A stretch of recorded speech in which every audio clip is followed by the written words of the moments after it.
to proceed. The state is expected to call its first witness, who is said to be a police officer working on the case. NPA spokesperson Luxolo Tyali. We are ready to go even tomorrow. We have our witnesses lined up. We are ready to go. Proceedings are expected to get underway at 10 this morning. A heavy police presence has been deployed to monitor proceedings of the trial. Nhlanhla Mafu, Eyewitness News, Lusikisiki, Eastern Cape. With Acting Deputy Chief Justice Mbuyiseni Madlanga expected to mark his last day on the Constitutional Court bench, his final judgment will be the much-anticipated battle between Vodacom and Nkosana Makate. Madlanga leaves after serving 17 years on the bench. The Acting Chief Justice will complete his duties at the Apex Court to take on the task of chairing the Judicial Commission of Inquiry investigating the explosive allegations made by KZN Police Commissioner Nhlanhla Mafu. Reports. After a career of 17 years on the bench, Acting Deputy Chief Justice Mbuyiseni Madlanga will hang his robes today in the Constitutional Court. The court will have a special ceremony in his honor as he says his goodbyes. Madlanga's career on the bench started at the Umtata High Court in 1996, where he was appointed judge at the young age of 34, making him the youngest judge at the time. In 2001, Judge Madlanga left the bench and returned to the bar as senior counsel, but he would eventually return as a judge and was ultimately appointed to the Constitutional Court in 2013. Today, Madlanga will deliver his final judgment involving Vodacom and Please Call Me's Nkosana Makate. The telecommunications giant is challenging the Supreme Court's ruling that said it should pay Makate between 29 and 53 billion rand instead of its 47 million rand offer.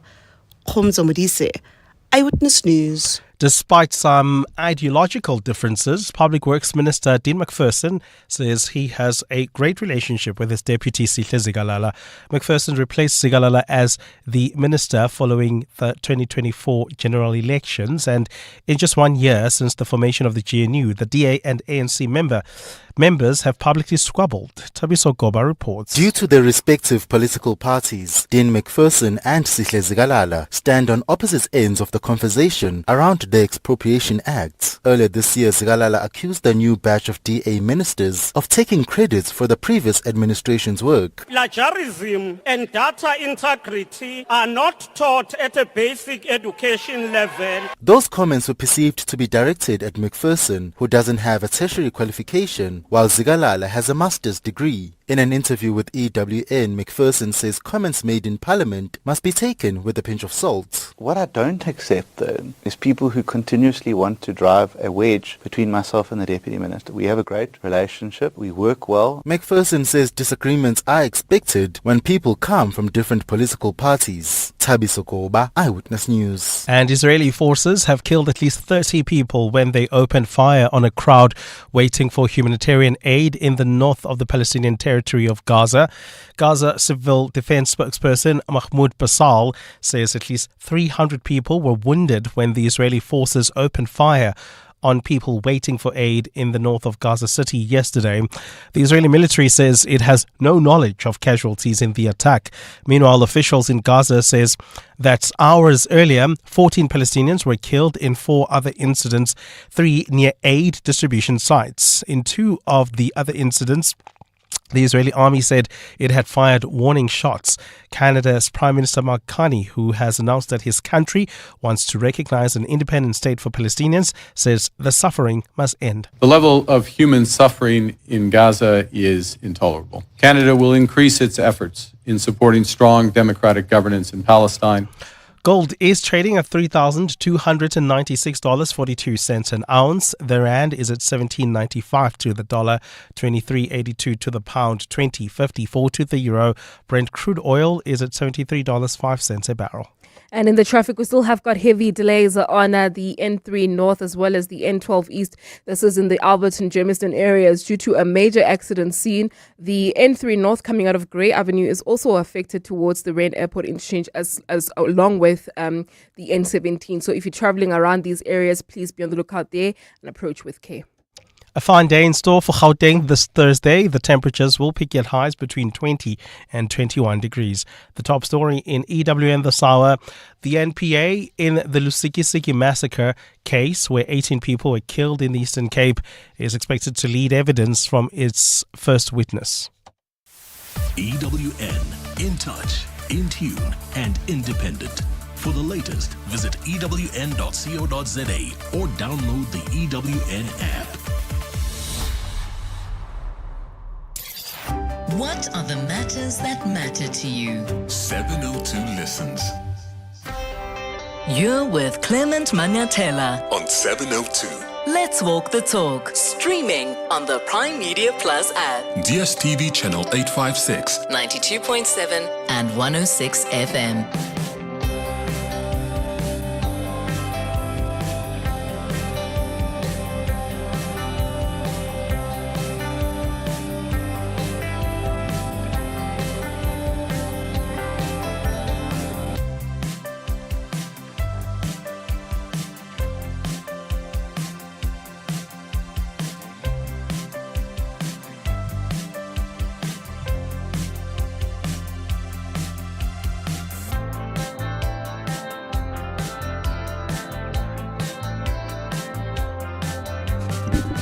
Seven minutes after 9 o'clock. Dumelang, welcome to the Clement Manyathela Show on this Thursday morning, the last day of July. How are you doing this morning?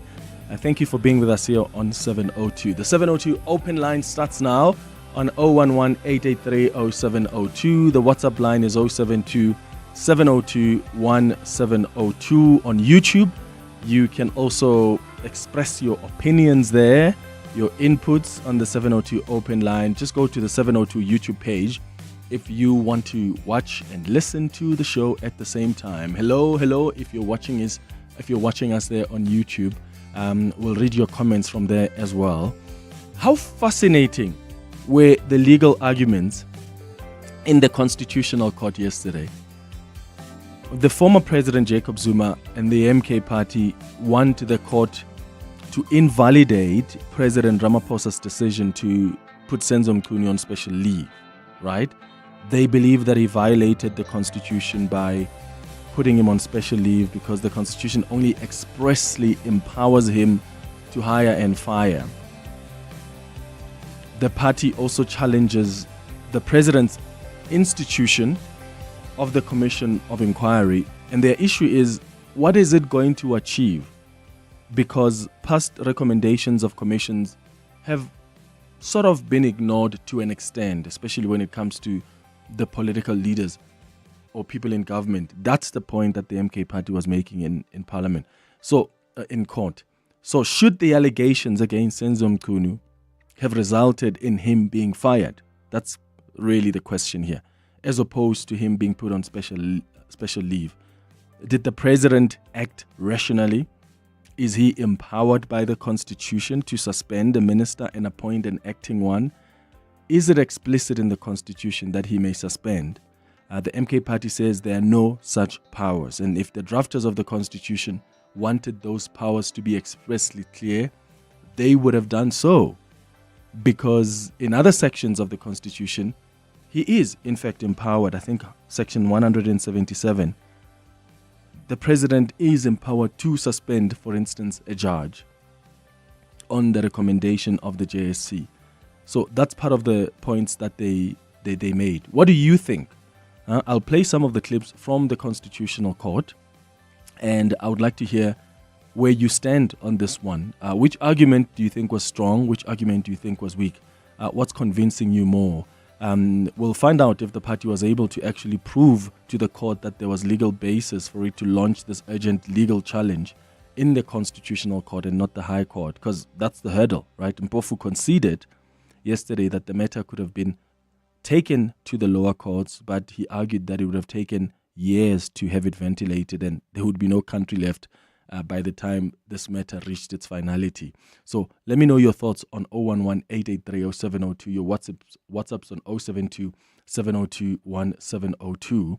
The Democratic Alliance is opposed to the possible sale or lease of the Pretoria City Hall to the Iranian embassy. And I wonder what you think about this, the position that they have taken.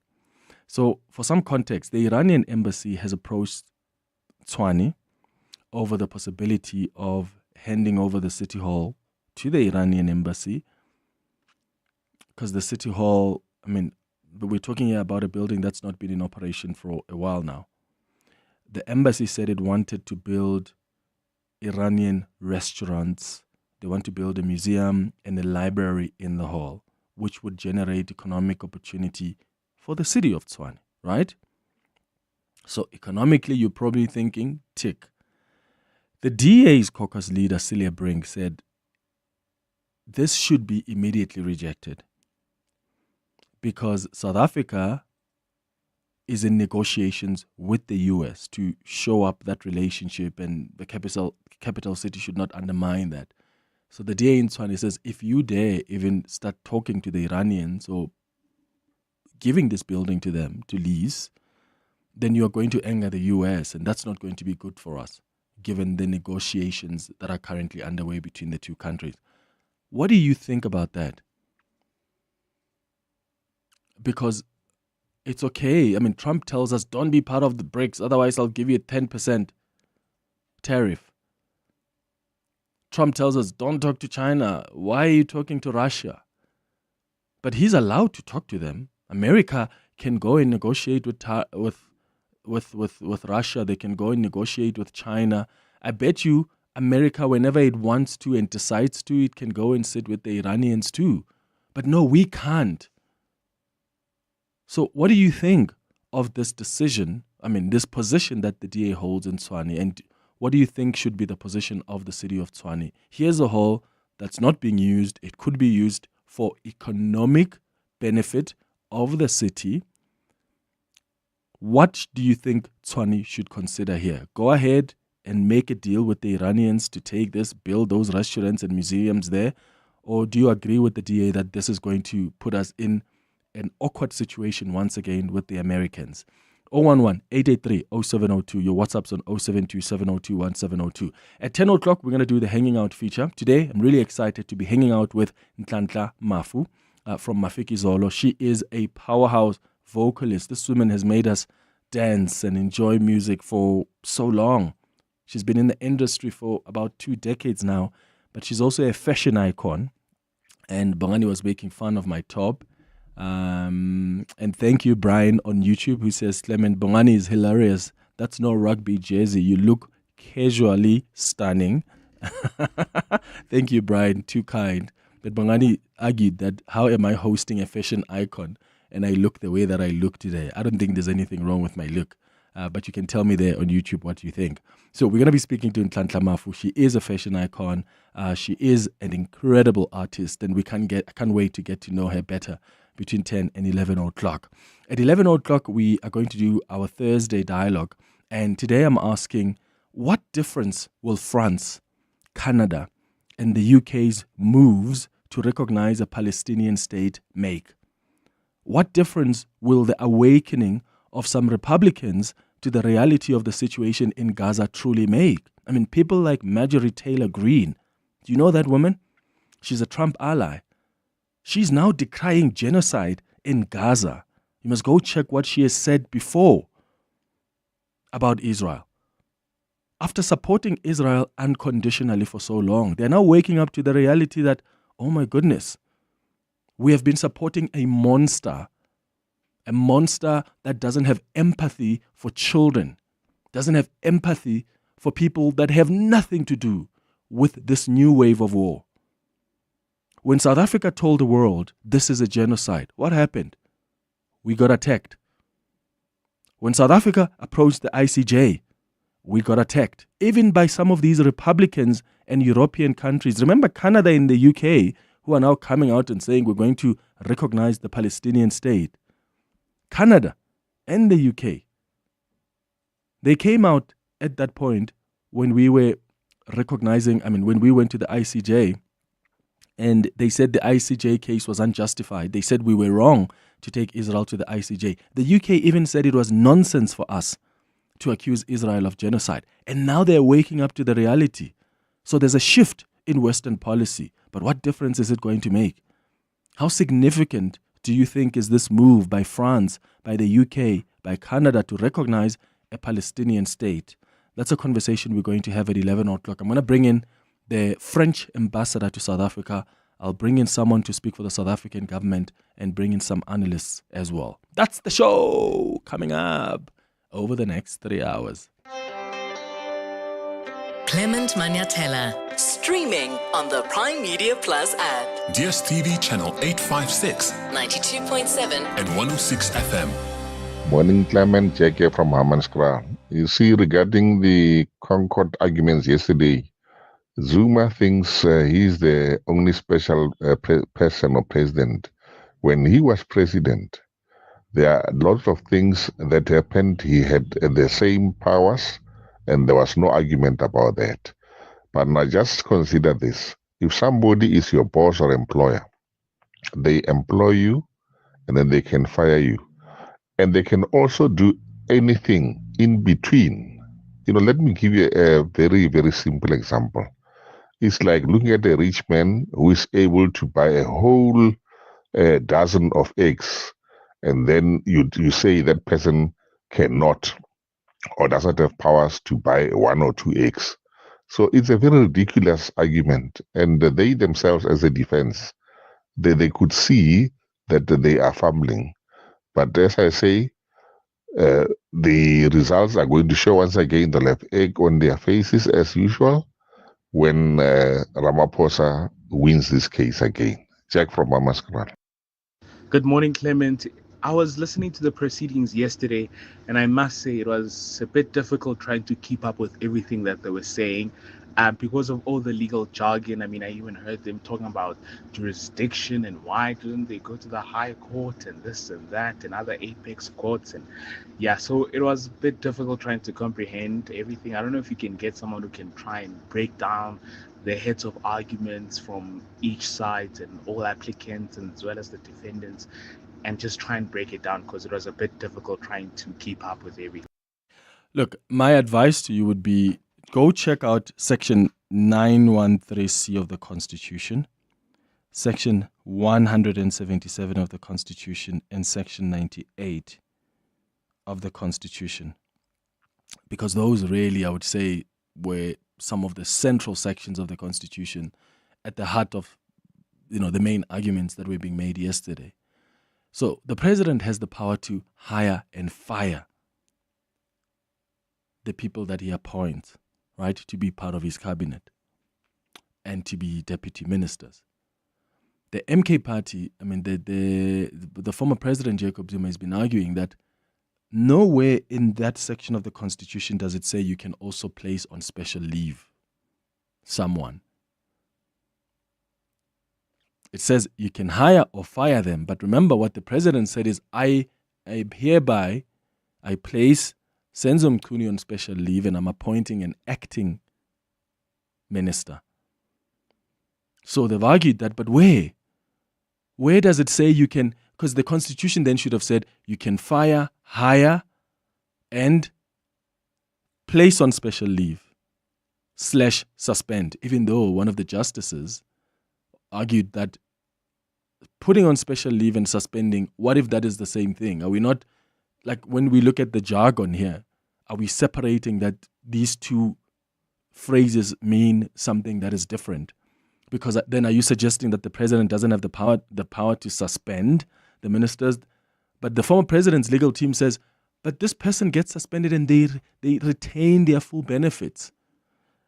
So there are questions about what the Constitution expressly says. For instance, Section 98 of the Constitution says the president may assign to a cabinet member any power or function or another member who is absent from office, or when that member is absent from office and is unable to exercise that power or perform that function. So what the president is empowered to do is to assign a cabinet member the function of that office if there's a minister who's not around, for instance. So that is quite key. That's why when a minister maybe is traveling, there will be an acting minister off. Or you take the deputy minister, they become acting minister off because the president has the power to do that. And that's precisely the point that his team was also trying to make. That, well, in this case, I think it was also, Senzo Mchunu's legal team as well that tried to argue that Section 98, also, you must read that because it tells you of the power that the president has. In this case, Senzo Mchunu is absent from office, is unable to exercise the functions of that office and the power, so the president can bring in somebody else, in Anton Katz, who will still be sworn in and then will be part of cabinet and then starts acting as the police minister. In fact, let me refresh your memory a little bit. Listen to what these arguments that were made in court. Let's start with Advocate Dalimpofu, who was arguing that Ramaphosa took action because allegations were untested, right? That's what Ramaphosa has said. And Ramaphosa said these allegations will be tested in the Nhlanhla Commission of Inquiry. But Dalimpofu was trying to say, but that's a fallacy, because what did the Zondo Commission recommendations, for instance, how did that get us to a point where there's action taken against people in government? So he was trying to argue that this commission is not really going to help in any way, because this person is probably going to be promoted, or their career prospects in government are not going to be affected, because past recommendations of commissions have shown us that. If the president had said that he's placing Minister Mchunu on suspension with full pay, would the applicants have been able to advance the arguments that are being advanced on their behalf today? If he said he was placing him on suspension with full pay, well, at least one of the arguments that we're advancing would not be competent, which is the one about imposition, because a suspension, as we all know, is something that is imposed. But the other arguments would still. Are we playing with words in terms of leave of absence and suspension, when the one might mean the other? And are we placing form over substance? Justice.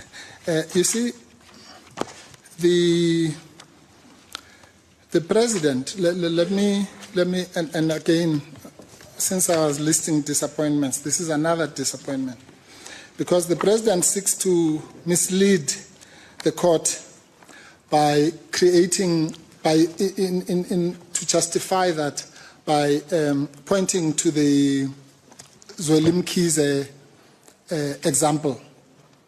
And he says under oath that he placed... Mr. Mpofu, I'm very mindful of time. My question is a simple one. Are we placing more emphasis on form over substance? Regardless of what the president may have said, the president may have used the words leave of absence. Are we here in this courtroom now, and we have to distill this matter, are we placing emphasis on form over substance? If we have to say leave of absence is this, it should have been suspension, or if the word suspension had been used, then some arguments would not have been advanced today. No, we're not, Justice Taron. Firstly, because I've answered you to say that some of those arguments apply to both. So why would it be form over substance? And I'm saying the one argument which would not be competent, which I concede would not be competent, is the one about the imposition. I'm isolating it to that, but I'm not, that doesn't mean all the other... Would the president, or does the president have the power to suspend a minister? No.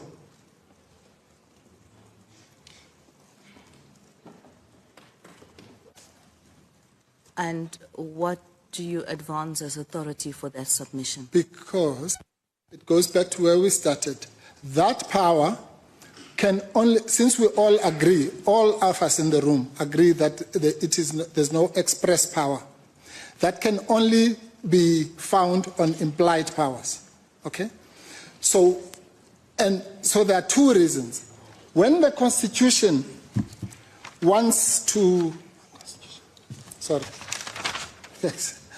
when the Constitution wants to afford the president the power of suspension, it says so. It says so in section 177(3), I think.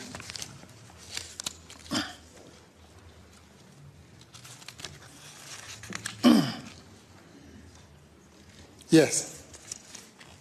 So section 177(3) says the president, on the advice of the JSC, may suspend a judge who is the subject of a procedure in terms of subsection 1. You see, that section 177 says if the Constitution really wanted the president to have that power to place on special leave or / suspend, it could have expressly said so. But I'm not really convinced there. So what would happen then if there is someone who has allegations against them and the president wants to allow for due process to unfold before that person can continue with their duties? Are we suggesting now that the president, because they expressly in the Constitution it says the president may hire or fire, does that mean that the president must fire everybody else? So I could wake up tomorrow and say, hey, the environmental affairs minister, this is or agriculture or whatever, these are the allegations I make, and we expect the president to do what? Fire them? Because that's what expressly in the Constitution he's empowered to do? Or do we say, well, there are implied powers here as well? He's got the power to also say, I can suspend you pending this inquiry. And the argument there is, what is he relying on from the Constitution? Listen to what Anton Katz, advocate Anton Katz, who represents the MK party, said as well, trying to advance an argument around why Senzo Mchunu was placed on special leave and not necessarily fired. That's the point, Justice Matopo. Why would he be given leave of absence without dismissal? There's only one reason rationally that it could be, that he keeps his benefits. There's no other reason, because he's not exercising any powers or functions. None. Can I tell you what my difficulty is? Yeah. If the president were to act the way you suggest on allegations, I'm just worried that we could be plunging this country into some sort of a situation that is difficult to contemplate. Because if allegations were to be made by persons in the same caliber as Lieutenant Mkhwanazi, it means against maybe 5 or 10 cabinet ministers. It means on your construction, they have to either be reshuffled or sent home. Justice Matopo, you've actually, with respect, you've actually hit the nail on the head. Let's assume there are 10 cabinet ministers who are fingered by the police commissioner, the provincial minister. Would all 10 be suspended and 2 new acting people come in? Or 20? Where does one draw the line? That's the problem. So it's worse if he has to, it's worse from you put it to me, Justice Matopo, we'd be in trouble if he had to do what I suggest is the way forward. I submit we'd be in serious trouble if he could do what he's done. That is, suspend when there are serious allegations made every single time it happens. That's exactly the point. I put it on reverse, jiu-jitsu. It's worse for the president if he has to do if he can do what he's done in the way that he's done it because there's serious allegations. Let's say tomorrow there's a serious allegation against Minister of Home Affairs. Tomorrow's Thursday. Friday suspends him, appoints an acting Minister in Home Affairs. Monday, serious allegations against the Minister of Finance. Tuesday, suspend. No, but it does not necessarily follow that if such a scenario were to present itself, the president always acts in terms of section 91(3)(c). He may or he may not. And 91(3)(c) gives him not more than 2 persons. Well, there's a debate as to whether those 2 there's the simple proposition, and I'm not dealing with that for the moment. I'm talking about the question of suspension. Justice Matopo, you said to me, it would put the president and the country in a difficult position if every time there were serious allegations, the president couldn't suspend but would have to dismiss. I'm answering that question, that debate. And I'm putting the opposite proposition, that were the president be allowed to suspend every time there's serious allegations, you could have the whole cabinet suspended.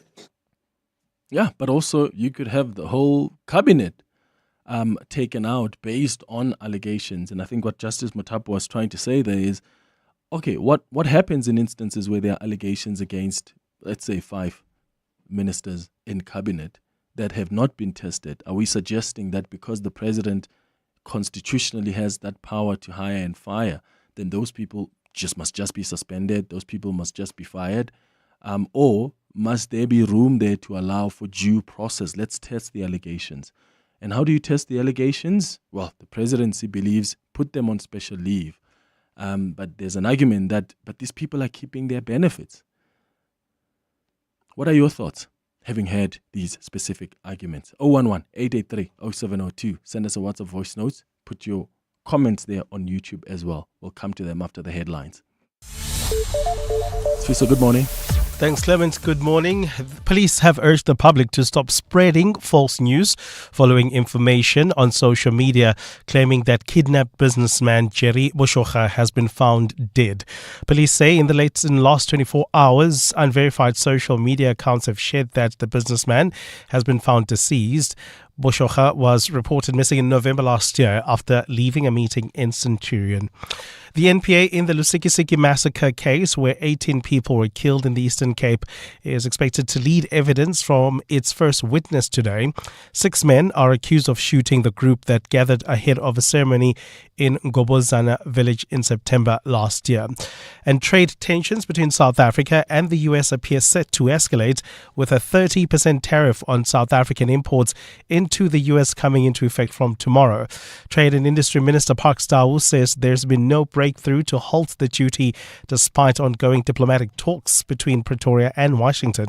Speaking on 702 this morning, Stawu confirmed that while discussions continue, the US has shown little appetite to renegotiate or postpone the impending tariffs. Those are the headlines. This EWN and more at 10 or as it happens. EWN Traffic. Travelling in Germiston and Alberton areas, we still have got heavy traffic volumes along the N3 North between the Rand Airport interchange and the Elands interchange, and that's due to that major accident being reported earlier this morning. As a result, I'm seeing a road closure along the N3 North right at the Elands turnoff. If you're travelling on the N12 East, also expect queuing traffic between the Reading interchange and the Elands interchange due to that very same accident. Travelling on the R24 West as well as the N12 West roadworks are taking place, causing delays between the Edenville Road exit and the Cilliers interchange. Otherwise, on the M1 North, we still have got a pile-up between Boysons Road and Carr Street. There's also queuing traffic on the N1 South between the Brockfontein interchange and Olifantsfontein Road. I'll have more updates for you. Stay tuned. There's more EWN on air, online, and on the EWN app. Africa Milani. Weekday mornings, 4 to 6. If they were to then offer a 25 basis points cut now, and if your wishes are to be realized, another one in September, what impact is that going to have, do you think, on inflation? It won't have much impact on inflation. Inflation has been below 3%, recently increased to 3%. There's plenty of space. The Reserve Bank's target is 4.5%, so there's plenty of space. We need to keep inflation under control. We need to keep it low because it hurts. So we need to really focus on how to turn that around and how to get the economy growing. Matthew Parks is Parliamentary Coordinator for COSATU. Africa Milani. 4 to 6 on 702. Don't miss the remarkable, versatile and world-renowned Bascade Soweto String Ensemble at its annual performance featuring a wide range of popular music favorites from classical to amapiano. These young musicians will be joined by South Africa's charismatic diva Sibongile Mngoma, singing jazz, blues and rock songs. The concert takes place at the Linda Auditorium on Sunday, the 3rd of August at 3 p.m. Book now at Quicket. Celebrate the horse racing season of champions with Hollywood bets and saddle up for sensational success. Stand a chance to win a spectacular share of over 2 million rand in prizes, including a brand new Amoda C5 or C7. All you have to do is bet 50 rand or more on any horse racing event for a shot at your crowning moment.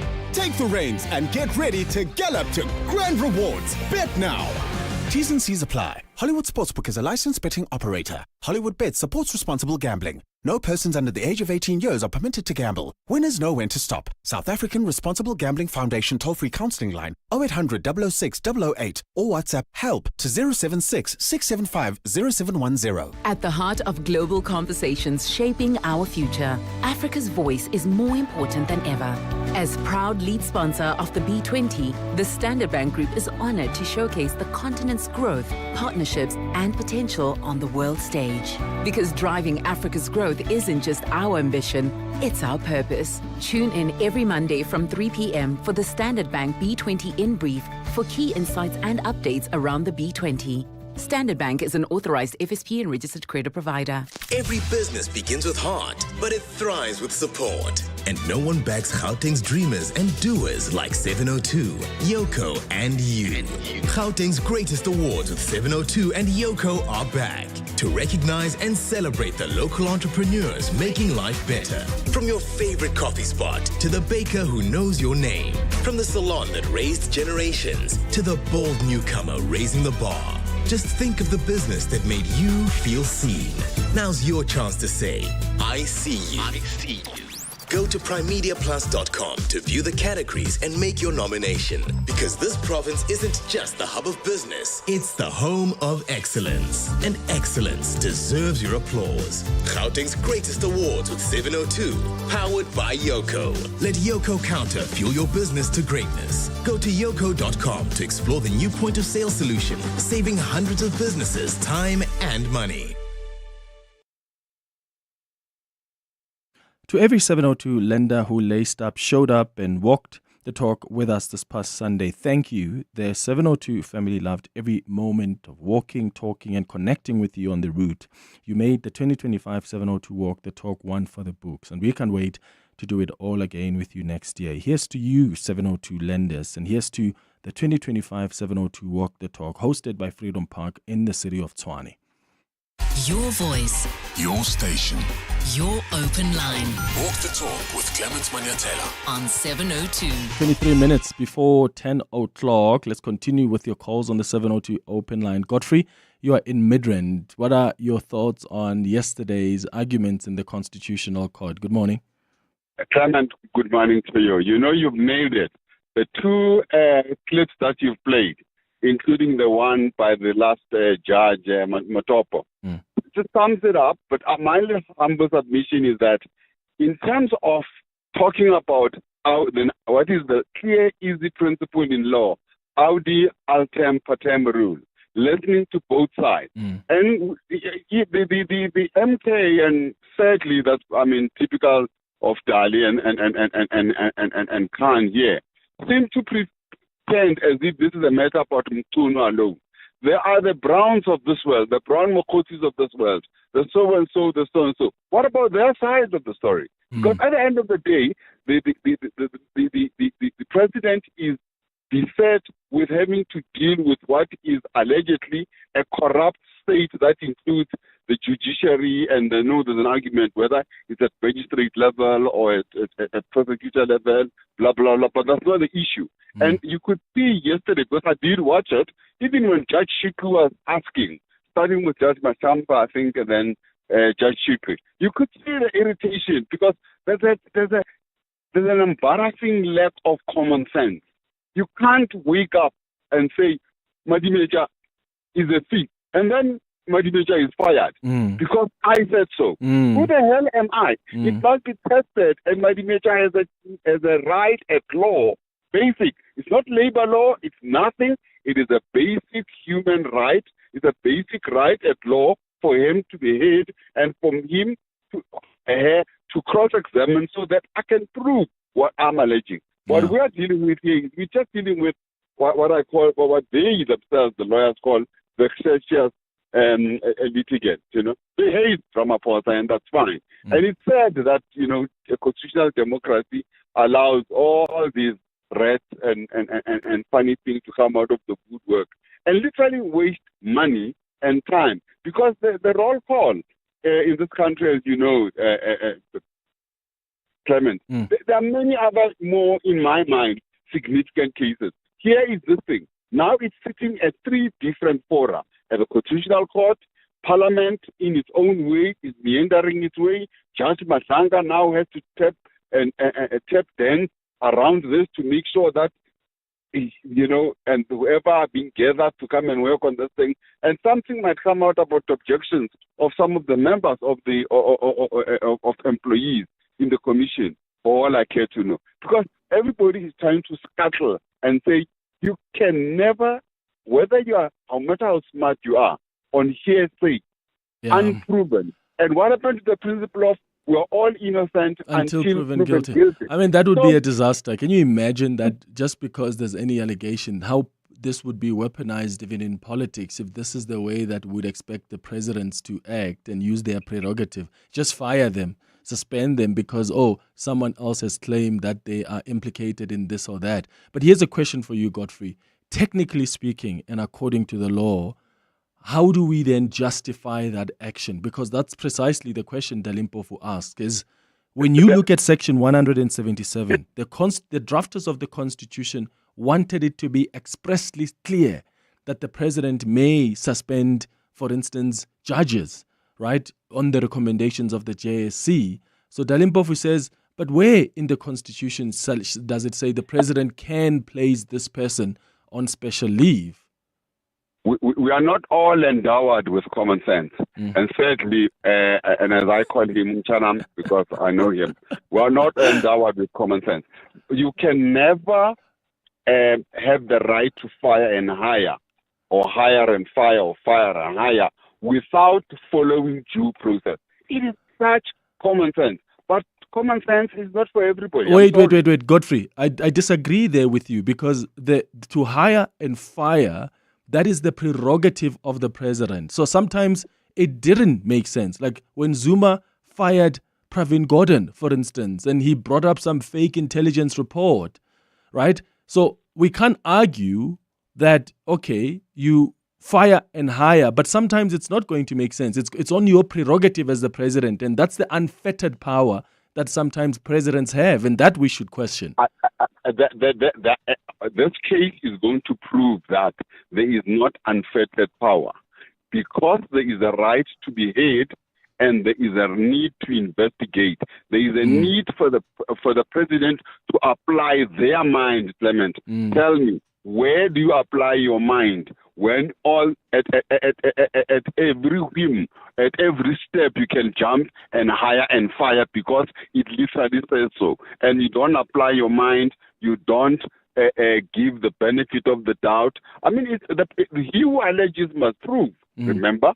So what are those principles? Are those principles not applicable in this case? Remember, there is a subject called interpretation of statutes, by the way, as well. And I'm not sure that it's fair that it's done at first year level. Yeah. By this time, some people don't apply it appropriately. And this is why we have courts, because advocates and lawyers can make submissions, but they cannot make opinions. So I'm telling you, wait for this one, Clement. If you are on the other side, that alleges that you can just wake up and say, I have a right to fire, and then you fire. But you don't do things correctly and procedurally and legally fair and apply common sense. I'm asking to add. You're going to be in trouble. And I agree with you on principle that shouldn't be the case. But do you agree with me, Godfrey, that there's no minister that can try and run to court and say, I was fired by the president and the president didn't follow due process? Do you agree that there's no minister who can challenge that because it's on the prerogative of the president? On that principle, I hear you. But all I am trying to say to you is it can never be that the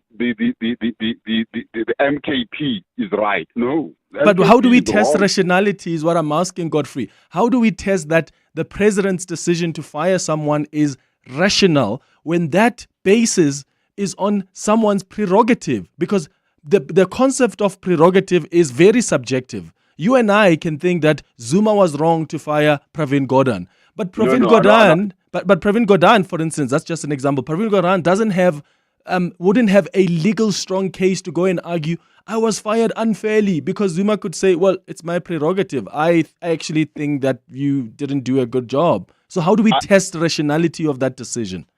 let me surprise you. I would go to court, even as a minister.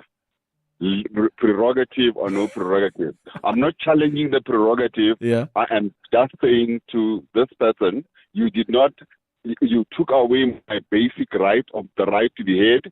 You presumed, you believed the other side in terms of their lie. Yeah. Where is my side of the story in all this? Yeah. And here is my proof for why these people have done what they've done. Okay, and got you.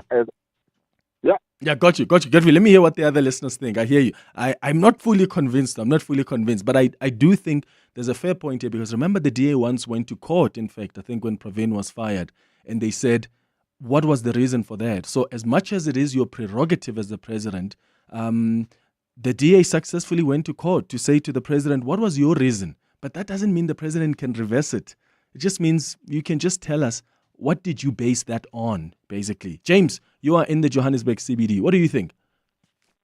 How are you, Clement? Sure. Go ahead. Clement, look, man, I think I don't agree with how the president was James, please say that again. The line was cutting there. I'm saying I don't necessarily agree with how the president behaved himself. Okay, go ahead. Because, Clement, look, I mean, why did you do the same with Mashogo, Simelani, Mtaveni, and Ngabani? I mean, even Ngabani can be aggrieved, I would agree, because I'm sure wherever she is, she's saying, why am I being singled out, being dismissed, do you understand? Why the other people who are delinquent like me, do you understand? So I think that if you ask the president, for instance, why don't you dismiss these people? I'm sure he used the argument that why they're innocent, they're still proven guilty. Yeah. Oh, James, your line is cutting there, but I think we get your point that the president has not been consistent here. Well, he could argue that it depends on the seriousness of the allegations as well. Here are some WhatsApp voice notes. Good morning, Clement and 702 listeners. Yeah, I believe if we have a power to hire and fire, it also means we've got a power to suspend. Yeah, because firing and hiring, there must be some intermediate phase between them, which includes suspension, of course. That's how I see it. Rosemary. Absolutely. I mean, Advocate Dalimpofu makes the law seem so black and white with no gray areas. I mean, there should be grounds to fire, and allegations are not sufficient grounds for firing, because in this case, the president's reason for putting the minister on a leave of absence is so that he does not interfere with investigations into these allegations made against him. So I really don't even see why we're having such a long legal wrangle over this matter. It's obvious. You can't just fire someone over allegations. Your voice, your station, your open line. Walk the talk with Clement Manyathela on 702. Morning, Clement and your team. Really, how can we allow the country that's anti-women in our country to come and establish a museum or whatever? I mean, we are so casual in this country. We wear what we like, so they'll come here with their own rules. No. They must keep that to their country. I don't agree with that. I agree with the DA when they say they mustn't come here. Surely that building we can use for a lot of things. Really. Please, they mustn't start. Thank you. Bye-bye. All right. From Thank you for that, Veronica. In fact, Veronica is talking about the Democratic Alliance position to oppose the possible sale or lease of the Pretoria City Hall to the Iranian embassy. They want to build restaurants there. They want a museum, I think a library in the hall. And their argument is that would generate economic opportunity for the city. But the DA says, hey, don't even think about it, because that's going to complicate our relationship with the U.S. Well, Cilliers Brink is the DA leader in Tshwane. Cilliers, how are you? Good, and you, Clement? I'm good. Why are you against this position? I mean, the city of Tshwane is still considering. They haven't made a decision yet. But why do you think this would be a bad move? So the Iranian embassy writes to the MMC for Corporate and Shared Services, the politician who has oversight over municipal properties, And what they ask is for the city to contribute a building for a cultural center. Now, that may or may not be a reasonable request, a segue into having a conversation. But the first place where the MMC then takes the representatives of the Iranian embassy is the City Hall, which is, if anything, a symbol of the sovereignty of the city government and of the country. And why would you conceivably want to donate or in any other way alienate your city hall to the embassy of another country? Mm-hmm. There is an additional problem to this, and that is that the relationship between South Africa and the United States is obviously very complicated. Tomorrow, unless something else happens, we are going to have very high tariffs that are going to affect South African jobs and businesses, including in this city, where we manufacture BMW X3s for export into American markets. And thousands of people who live in Harankuwa and Shoshanguve and Pretoria North, in fact, make their livelihoods because of that investment. What has complicated our relationship with the United States, in part, there are many things, it's not a simple matter, is the close proximity between the ANC and the government of Iran. And I think as a symbol, so the principle of not giving away your city hall to a foreign government stands on its own 2 feet. But what makes it worse is at this critical time for the country, that is the kind of message we send out to the world. And I don't think that is good for the people of Tshwane. How long has this hall been vacant for? Oh, it's been vacant for a long time. So what, a decade? It's been more than a decade. So then why are we then not exploring the opportunities that would bring about economic value for the city? So whether it was the US, whether it was Zambia, the Zambian embassy that said, let us come in here and use this for the economic benefit of the city and the people of the city. Why is that not cool? I am sure, Clement, if you embark upon an open process where you request proposals, that you are going to get a proposal from a South African partner, be it a different sphere of government that we can take hands with, or a South African developer, or a non-profit entity who is willing to make a contribution to repair the damages that were done to that city hall by irregular contract for renovations. I am sure that can be done, and that must be explored. But this is not what happened there.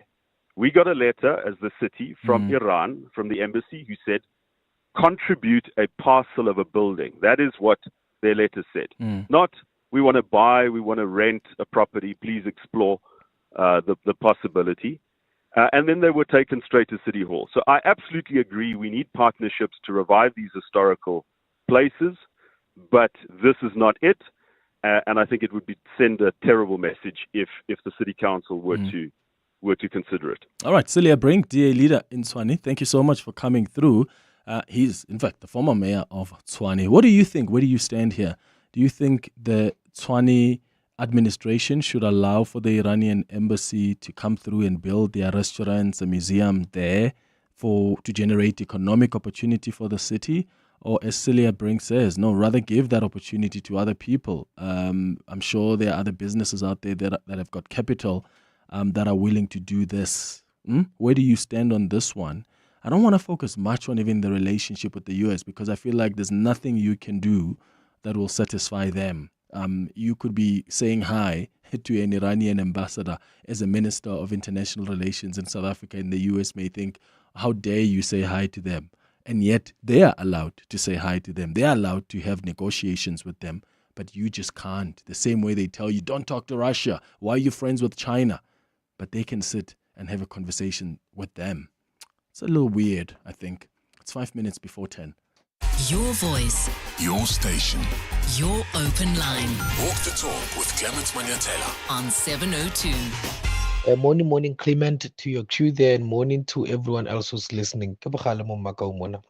You know, Clement, should the president be allowed to set such a precedent of using implied powers against an elaborately prescribed powers in the Constitution, it will set a precedent that sterilizes the powers of the Constitution. If ever there is an act that warrants firing and hiring as the Constitution expressly prescribes, but that should be the case. It should not be otherwise. I mean, this should encourage those who are in power to act accordingly. Otherwise, they will be jeopardizing the functions and processes of the government of today. That's just about it. Unless if there is a reform here and there of the Constitution. Yeah. Okay, I hear that, and I get that the ministers are not even employees. They're not hired based on our Labor Relations Act, for instance. But I'm worried that may be weaponized. If we have that expectation of the president that every time there's an allegation against your deployee, go to what the Constitution says, hire or fire, then fire them, suspend them. That's going to be weaponized. So people are going to do that just so that they can get their political enemies out. And that's my worry with it. So where's rationality there? Where's the need to give the allegations an opportunity to be tested? Sindile, you calling from Kagiso. What are your thoughts? Yes, Clement. It reminds me of the step aside of the ANC. But in any case, first point, when Clement, for you as a president to say Mantashe, get into a police ministry while you are implicated in another commission of the Zondo, that's jeopardizing the process itself. We are in this mess because of things like that, appointing Mantashe there. And there's a caller who said they will take the president to court. Remember, these people are not hired by Labor Relations Act. Yeah. They are appointed. You pick them there, you pick them there, and you fire them if you want to. And the lawyers of the president yesterday, they said the president now doesn't have a prerogative. I don't know what that argument was based on, because we all know that the president has a prerogative to appoint or disappoint. But my issue is that when you talk about this, we set a wrong precedent. The step aside is the same thing as this one, that the president can, suspend or whatever the case might be. But Nhlanhla said the president cannot suspend. But in any case, the Constitution is clear when Clement. The president cannot just do things as he pleases because he's setting a wrong precedent. We'll follow this logic of the president. The country will be in trouble. That's my take here. Thank you, Sindile, for your take. Peter in Centurion, quickly, what do you think? Yeah, I Clement, good morning. I can see that some of my matters that I wanted to clarify has been clarified. One, yes, ministers are not employees. They are not appointed in terms of any employment law. However, what is important is that the rules of natural justice apply to everyone. What does it mean? It doesn't mean an inquiry, a full-blown inquiry. To ask a person to make their comments on the allegations against them, it takes a letter, a one-page letter to say, Minister X, Mr. Mchunu is alleging this and that we have stolen X. What are you saying? He says, no, man, President, I have not stolen those X. But when the President checks, he discovers that those X are indeed missing. And then the President can fire the minister without having to go through a full-blown inquiry. And then there is nothing in between. The President cannot exercise a power that has not been conferred to him by the Constitution. One, there is no power to put a person on leave. There is no power to suspend a person. However, the Constitution does confer the power to reassign. That's a reshuffling. Had Mchunu been taken to another department pending this inquiry, it would have made more sense. Got you, Peter in Centurion. Thank you for that. Oh, I love these legal arguments. Just make you wish you were studying law, doesn't it? It's 10 o'clock. So we did a thing, a full commitment kind of thing. We've partnered with Sixt to bring Worldwide to your doorstep. So, you see how that's a serious thing? Because that's what you deserve. We know you're the GOAT. So, premium it is. Premium service, premium vehicles, premium you, premium us. Sani Sixt is all about adding extra to ordinary.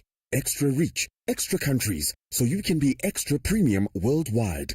Be the greatest of all time and rent Sani Sixt. Are you looking for the best savings on spectacles? At Specsavers, enjoy 1,500 Rand off when you get tested at South Africa's trusted and most established optical group. Get 1,500 Rand off all frames in store, or use your 1,500 Rand off on our leading lens enhancements, such as drive light lenses that reduce artificial glare whilst driving. Book online or call your nearest store today. Affordable eye care, Specsavers. T's and C's apply. The Johannesburg Philharmonic Orchestra's early spring season features a stellar lineup of international and local talent. Enjoy favorites by Mozart, Beethoven and Tchaikovsky. Concerts run at the Linda Auditorium on Thursday evenings from 7 to 28 August. Book at Quicket. Visit jpo.co.za for more info. This is EWN. Good morning, I'm Sfiso Zulu. Police have urged the public to stop spreading false information following information circulating on social media claiming that kidnapped businessman Thierry Boshoga has been found dead. Police say in the last 24 hours, unverified social media accounts have been sharing the information. Boshoga was reported missing in November last year after leaving a meeting in Centurion. Police have confirmed that they have not found the businessman and investigations into his disappearance are still ongoing. Police spokesperson Nhlanhla Mafu. We are also urging social media users to spare a thought for the family of the victim. The spreading of such misleading information has caused unnecessary trauma, panic and anxiety for the close family members, which include his mother, wife and children. We are in close contact with the family, and any developments in the case, the family will be the first to be notified. The NPA in the Lusikisiki massacre case, where 18 people were killed in the Eastern Cape, is expected to lead evidence from its first witness today. 6 men are accused of shooting the group that gathered ahead of a ceremony in Gobozana village in September last year. The trial has been set down for 8 weeks. Nhlanhla Mafu reports. The state has 3 prosecutors in this mass murder case and believes it has a watertight case. Following delays in the past 2 days due to some documents between both the state and defense, all parties say they are now prepared to proceed. The state is expected to call its first witness, who is said to be a police officer working on the case. NPA spokesperson Lekolo Jali. We are ready to go even tomorrow. We have our witnesses lined up. We are ready to go. Proceedings are expected to get underway at 10 this morning. A heavy police presence has been deployed to monitor proceedings of the trial. Nhlanhla Mafu, Eyewitness News, Lusikisiki, Eastern Cape. A 26-year-old man who allegedly orchestrated the killing of a DA councillor while in prison is due to appear in court today.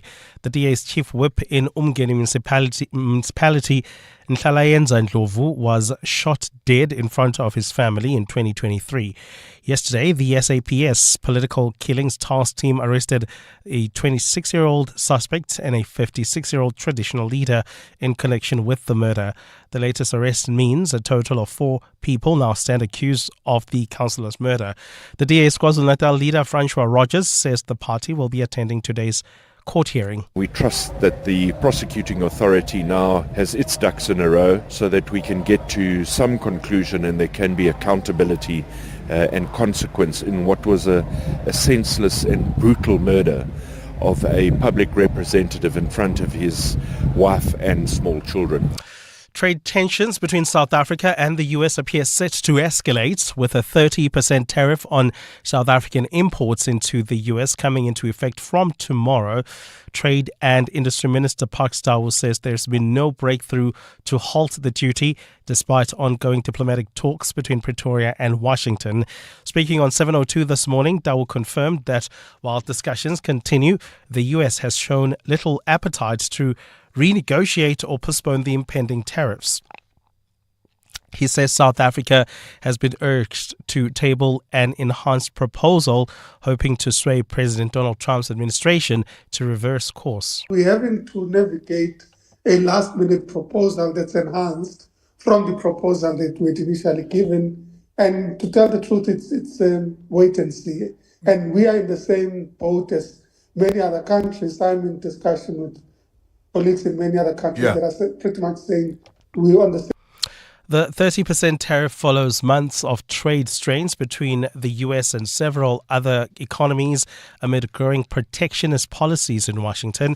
South Africa had previously benefited from duty-free access to US markets under AGOA, the African Growth and Opportunity Act, but recent tensions, including political differences and geopolitical alignments, have put that access under threat. Tau admits that the new levy may be politically motivated, but says negotiations remain ongoing. The reality is, yes, there are issues that the US has continued to raise with us. And yes, we have committed to engage with them. As I said, Minister Lamula was there this week. But we also have to deal with the reality that on the trade issues, we're part of many that are dealing with similar situations. And I'm not naive to suggest that, in fact, those other issues might not impact on South Africa. Gold is trading at $3,296.42 an ounce. The rand is at 17.95 to the dollar, 23.82 to the pound, 20.54 to the euro. Brent crude oil is at $73.05 a barrel.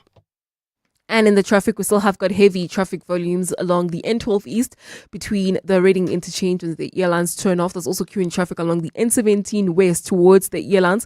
This is due to that earlier accident that happened along this route this morning. Please be on the lookout if you're driving around Alberton as well as Germiston. A fine day in store for Gauteng. The temperatures will peak at highs between 20 and 21 degrees. The top story in EWN this hour. Police have urged the public to stop spreading false news following information circulating on social media claiming that kidnapped businessman Jerry Boshoga has been found dead. EWN, in touch, in tune and independent. For the latest, visit ewn.co.za or download the EWN app. 702. We're listening to you. You're with Clement Manyathela On 702. Let's walk the talk. Streaming on the Prime Media Plus app. DSTV channel 856. 92.7 and 106 FM.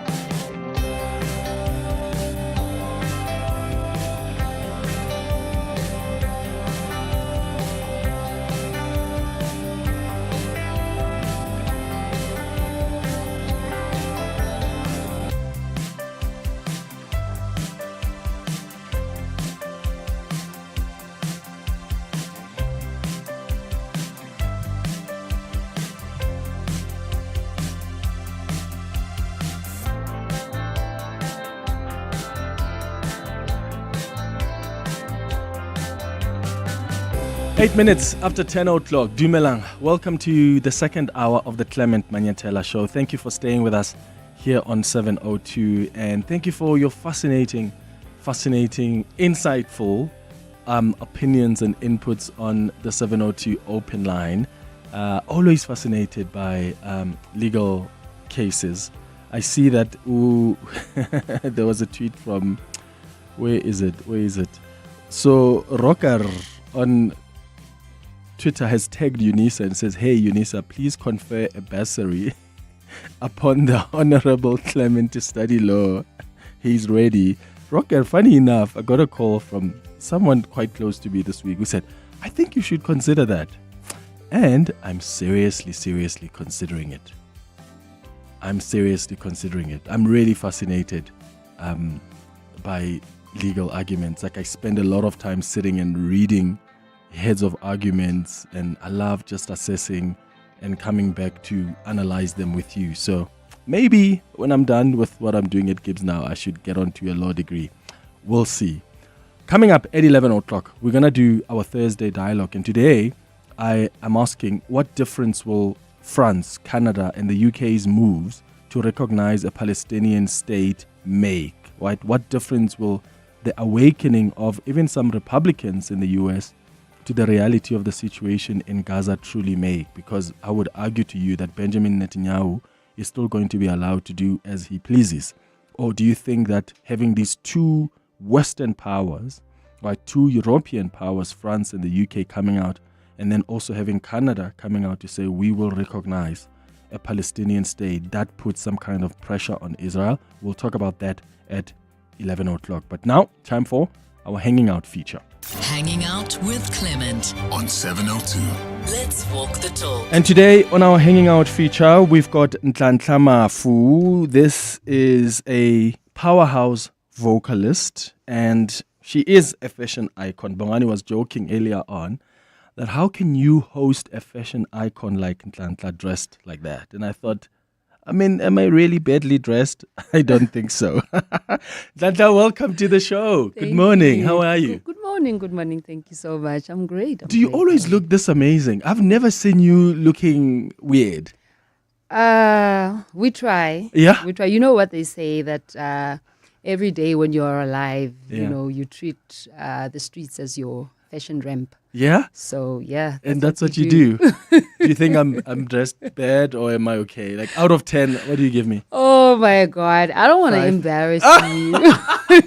I can take it. Be honest. 5 out of 10. You 3. know what? Let's just say you dressed appropriately Yeah. for radio. this environment. That says a lot. That says a lot. Well, thank you so much for coming through. I really, really appreciate it. Can you believe that it's been 20 years? Yeah. It's been a while. It's been almost 30 years. Almost actually. 30 years? Yeah, 28 years this year. How do you keep it going? We love what we're doing. Mm. You know, I love what I do. I love my music. I love my fashion. And, you know, when you're passionate about something, the years just go by without you even seeing the struggles sometimes, you know, that you face because you are just focused on doing what you love. And, yeah. Have you always loved music and fashion growing up? And I want you to take us back to your upbringing in Kagiso. What did you want to do when you were growing up? And did the family see that, hey, this one loves music or this one loves fashion?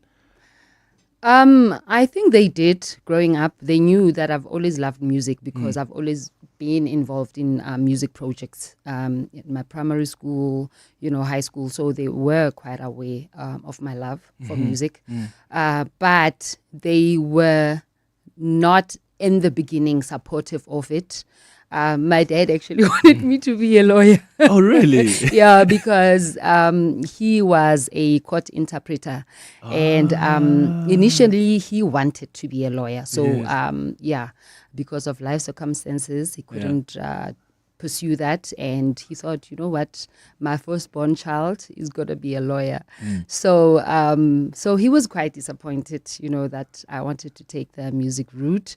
But I think they really did see how much I loved it. Yeah. And they got to support me afterwards. How did you get into, let me ask it this way. When did you realize that I want to do this professionally and just dedicate my time to doing it? What was that opportunity for you? I think, you know, later on when I was in high school, I started attending talent search competitions. And you know, I would go there on my own and do your Tony Braxton. So, you know, we would imitate literally and mime other people's songs. And then I would just attend sometimes it would be the fashion shows where I come in as a performer. Sometimes it would be like Miss Kagiso and stuff like that. You know? Yeah, when they are modeling, I'm singing. And I remember even at school when they wanted me to enter for like a Miss High School, I was like, no, actually I'll come in as the entertainment. So, you know, I kind of like knew around that time that this is what I wanted to do. And the opportunity came when I met Theo, because I didn't know what to do, you know, what steps to take it further. Yeah. So, you know, by God's grace, I then, met up with Theo because Theo was in Kagiso 1 and then they moved to Kagiso 2. And he was just, just like a couple of houses away from my house. And so we met at a talent search competition officially and we started doing stuff together. Started miming, continued miming, but, we do your R. Kelly and Aliyah thing, the duets and stuff. And then he was the one who was like, you know what, I'm tired of doing this. Can we just do a demo? Let's find out how to do these things. Wow. And that's how it started. And look at you guys now. Yeah. Unbelievable. And speaking of Theo and Mafikizolo now, do you have a favorite song from Mafikizolo? I mean, I know this is it's even a difficult question for me because I wouldn't tell you which one is my favorite. Do you have one that is it's very special to you? I honestly don't know why, but there's a song that I really love very, very much from Mafikizolo, and it's called Umamezala. It's not an old song. Yeah. People would think maybe it would be Imlanje Nondamba, but I just love the song Umamezala. I think it's the melody, more than anything. And I mean, for me, it's just the melody. Also, the song is soothing, For me, it's not really about Umamezala, but it's more about just the melody and the music, produced by Sun L. One of the things that I often wonder is, how are you guys able to make hit after hit like that? Because, I mean, let's be honest, that's not always the case with every artist or every group. There are times when you make an album and it's amazing, and then sometimes you make other albums, they're then you come back, you revive yourself, it's amazing. But you guys have been able to make hits after hit. What's the secret? I think the secret has been working with DJs that are producers. Yeah. I really think that's what's been the secret, because you're working with people because we're a pop band, so we do popular music, so it's quite easy if you work with DJs because they always have their ear on the ground. They know what's new, they know what's fresh, they know where the music is going, where it's headed, they know when the sound is about to change, where it's, which direction is going to change or what it's going to change into. So, so we've been fortunate enough, to have your DJ Oskido, and of course your Abo Mahuta and so forth. And then later on we had your Uhuru guys who were DJs as well. So I think also just, doing a lot of collaborations. I mean, we've collaborated with older musicians and then we've collaborated literally with young up and coming unknown artists. Yeah. So just, to keep the sound fresh, I think that worked for us. Amazing. Well, speaking of fresh, here's that song that is one of Nhlanhla's favorites from Mafikizolo, Mamezala.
Nhlanhla. Umamezala is a song that I've discovered later by accident, by the way. Yo, Umamezala iyo. Yo, ayaya lengoma iyaya. Intwana Nhlanhla. Bona ntwana mina ngibuya Khenza ntwana eWhite City Soweto, but ngiyangaza ngayeka Kagiso at the age of 22. So literally ngikhulele ngayi, so besinibona etradini besinisupport menisaqala lento lena besinisupport too much. So big up my sister, big up nokuthi after out here to May Orla mina nenayibamba riding ngagijima ngayo. So siyanibongela usindile lo wasekagiso, mina ngise Riverside ke. Yabona intwana yethu intwana sizokusupport all the time. Bengibhama album wakho ukuthi nje i-economy yaba bad and manje ama-CDs awasayuzwa kakhulu, but anyway pick it up intwana, pick it up, don't stop intwana, sing until you are age yabo umama Miriam Makeba uzudlule sharp. Ntwana Nhlanhla. I love that. That is so cool.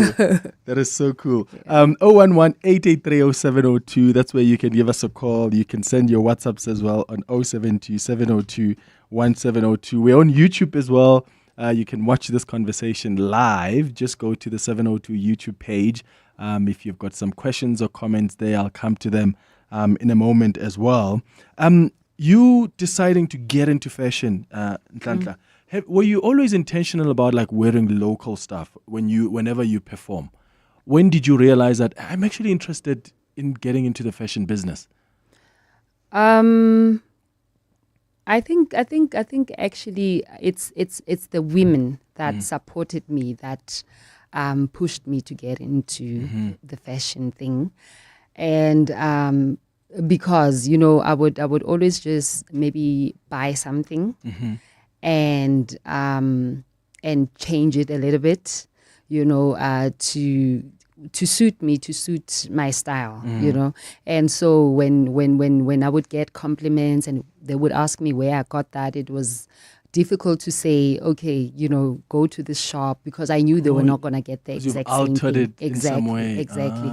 But I've also, from way back, worked with local designers, up-and-coming designers from Kagiso. I worked with Mimi of Walakum. I worked with Tony, who, he did. I remember our first summer awards performance outfit when we dropped, when we nominated for this Bongile album that had Ndamba Now and so forth. So and our clothes were designed by Tony from Kagiso.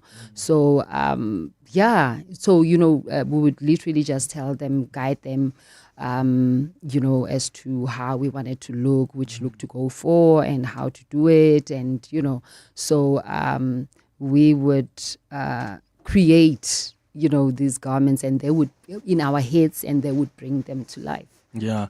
Someone said on Twitter, Clement, please ask Nhlanhla that do they actually realize that there are reason for a lot of love out there, like in a relationship that came together or that were fixed through your songs? Yeah. I'm sure you've lost count of how many like weddings you guys have performed at, eh? Yeah. Because how do you go to a wedding and you don't play one of Mafikizalo's songs? Yeah. It's quite incredible. Someone wanted to ask about the chemistry between you and Theo, that it's always been so magical. What's the secret to maintaining that kind of artistic partnership over so many years? I think it's just, the respect we have for one another, and the fact that, we were friends before we even started doing this professionally. And I think that played a very, very important role, because, we would hang out with some of other friends, and I was like, growing up, I was a tomboy, and I was always the only girl within the boys. And I think for me, that's what... when you started something with someone from literally nothing, and it was just a dream, and you had common dreams and common goals, and then you grow up And this thing now becomes a reality.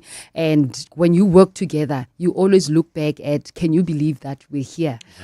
So we've got that kind of a relationship where we are just, where we know where we come from, and how long it took us to get to where we are now. And to be enjoying the dream together. Knowing exactly. where we come from is just so special. Exactly. Tsapo says, Clement, please can you ask her, from whenever they perform, what would she say is the most popular song by Mafikizolo ever?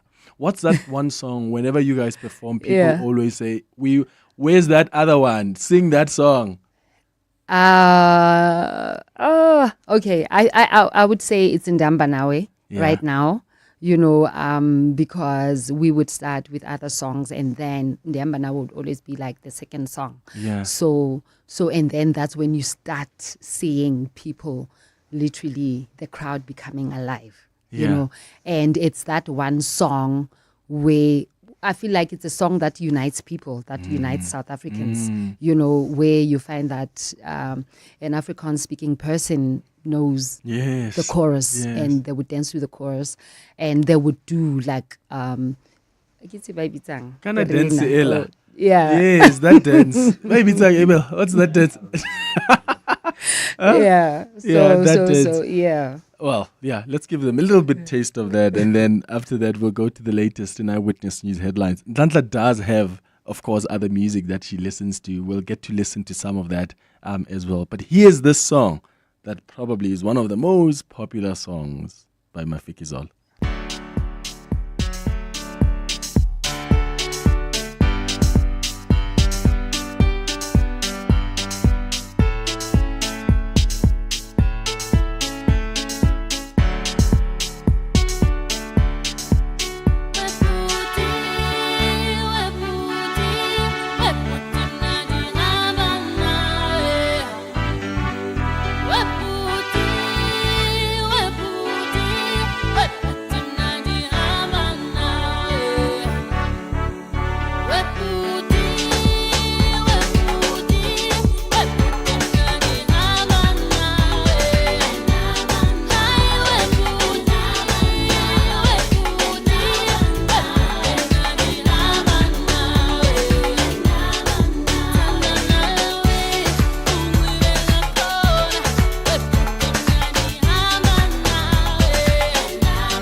Ah, man, what a song.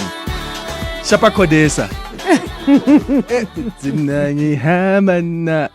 What a beautiful song. It's 10:31. Time for the latest in Eyewitness News headlines. When we come back, we'll continue this conversation with Nhlanhla Mafu. We'll take your calls and your WhatsApps as well. Sfiso, good morning. Thanks, Clement. Good morning. Police have urged the public to stop spreading false news following information circulating on social media claiming that kidnapped businessman Jerry Boshoga has been found dead. Police say in the last 24 hours, unverified social media accounts have been sharing the news. Boshoga was reported missing in November last year after leaving a meeting in Centurion. Despite some ideological differences, Public Works Minister Dean McPherson says he has a great relationship with his deputy, Cilliers Zikalala. McPherson replaced Zikalala as the minister in the department following the 2024 elections. And in 1 year since the formation of the GNU, the DA and ANC members have publicly squabbled. And trade tensions between South Africa and the US appear set to escalate, with a 30% tariff on South African imports into the US coming into effect from tomorrow. Trade and Industry Minister Park Stawu says there's been no breakthrough to stop the duty despite ongoing diplomatic talks between Pretoria and Washington. And those are the headlines. This EWN and more at 11 or as it happens. EWN Traffic. If you're still traveling around Alberton as well as the Germiston areas, do expect heavy traffic volumes, bumper-to-bumper traffic along the N3 North between Fort Recker Road on the N12 towards the Geldenhuys interchange. The N17 West is also backed up coming out of the Rand Airport interchange. There's also slow-moving traffic along the N3 North out of Grey Avenue towards the Rand Airport. So if you're traveling within those areas, please try to avoid and be patient. While traveling on the M1 South in the Parktown area, some delays approaching Empire Road. There's also queuing traffic along the M2 West. This is between the Crown Interchange and Main Reef Road. Please be on the lookout there and be patient on the roads. I'll have more updates at the top of the hour. There's more EWN on air, online, and on the EWN app. To every 702 lender who laced up, showed up, and walked the talk with us this past Sunday, thank you. The 702 family loved every moment of walking, talking, and connecting with you on the route. You made the 2025 702 Walk the Talk one for the books, and we can't wait to do it all again with you next year. Here's to you, 702 lenders, and here's to the 2025 702 Walk the Talk hosted by Freedom Park in the city of Tshwane. Welcome to the brand new days. Sail the world with Norwegian Cruise Line, with more to see, more to do, and more to enjoy. Plus, upgrade your holiday with NCL's More at Sea for premium beverages, specialty dining, and much more. Think international cruising. Think NCL. For the best deals available, visit ncl.com or contact your travel agent. Restrictions apply. Welcome to the brand new days. Elevate your flying experience with Lift Premium. Enjoy even more space, comfort, and convenience with priority boarding, extra baggage allowance, and complimentary lounge access. Visit lift.co.za today.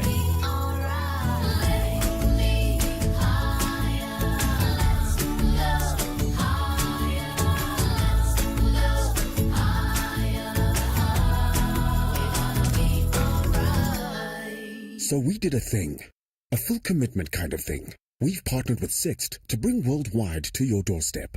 So you see how that's a serious thing, because that's what you deserve. We know you're the GOAT, so premium it is.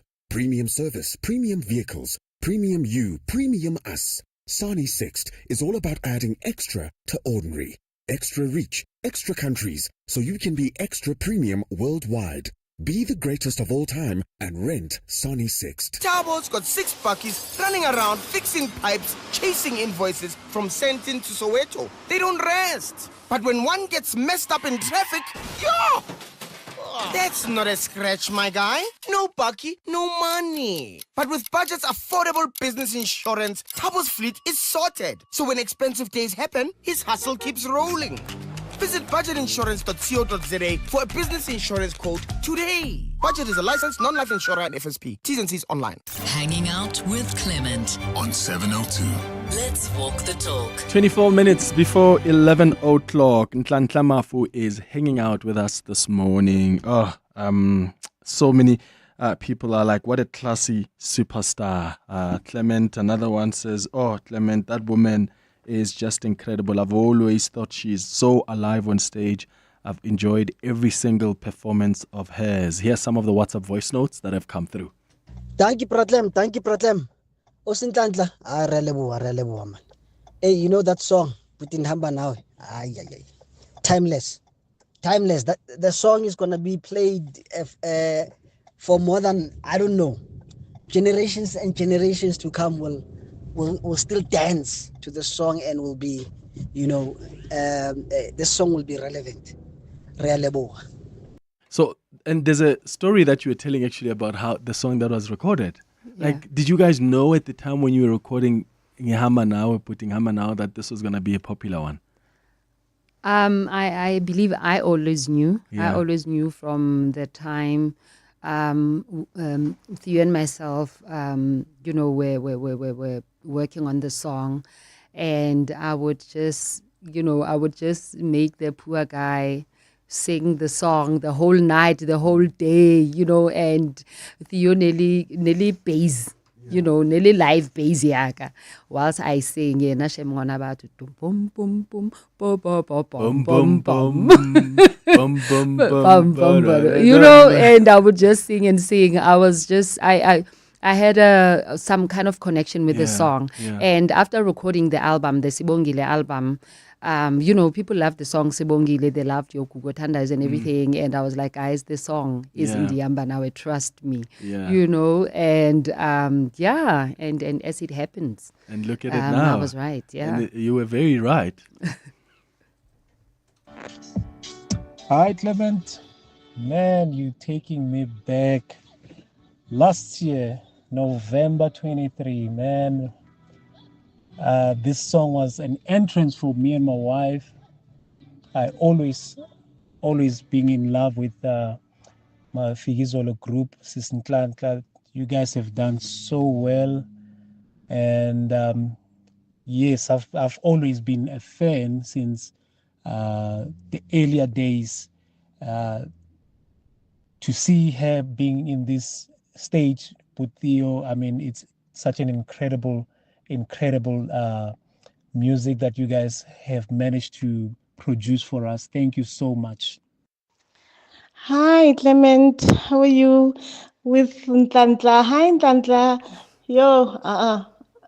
Clement, I knew Nhlanhla asantsene ale munyane ko Kagiso. I don't stay in Kagiso. I used to go there. Ke servisa the dad. Ka insurance. The dad used to work also go Krugerstop Court.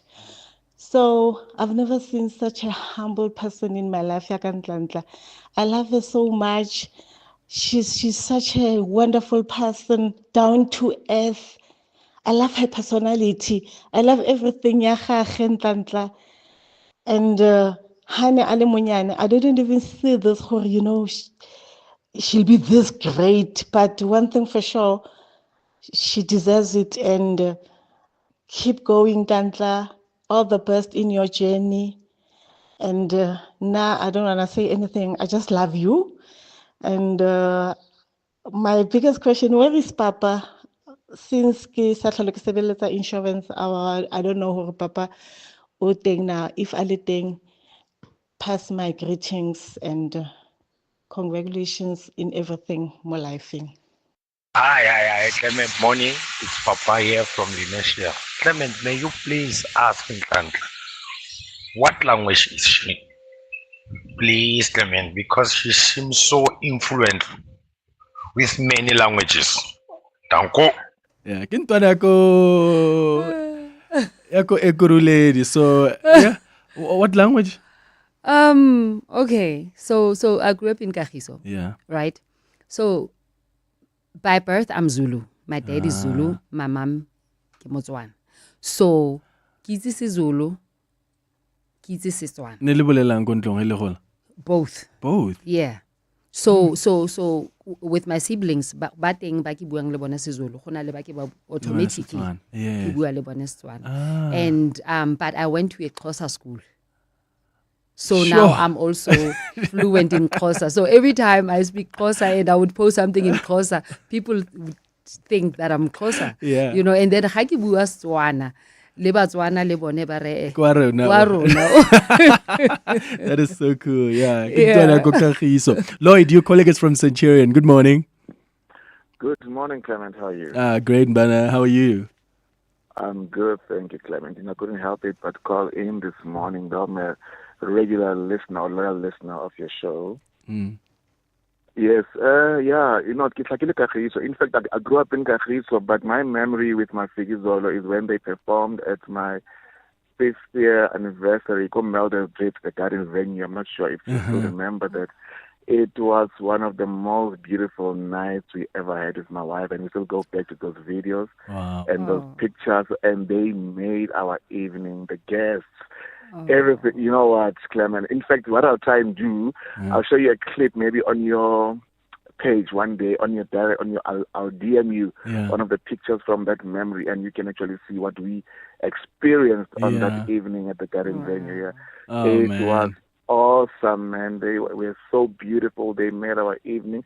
If we look back at our journey with my wife, and when we speak, that's one of the memories we have of our anniversary on that year. And just want to say shout out to her, and we are loyal friends to them, and then they must just keep growing and growing, and we love them to bits. Amazing, Lloyd. Thank you for that. Ntate Mathabate, you're calling from Bedford View. Good morning. Good morning, and thank you for taking my call. Sure. I'd like to say to Nhlanhla, Nhlanhla made a day many years ago, 21 years ago, to be specific. My wife and I got married, we're getting married, and after taking our vows at St. Michael's Anglican Church, one of her friends brought in had a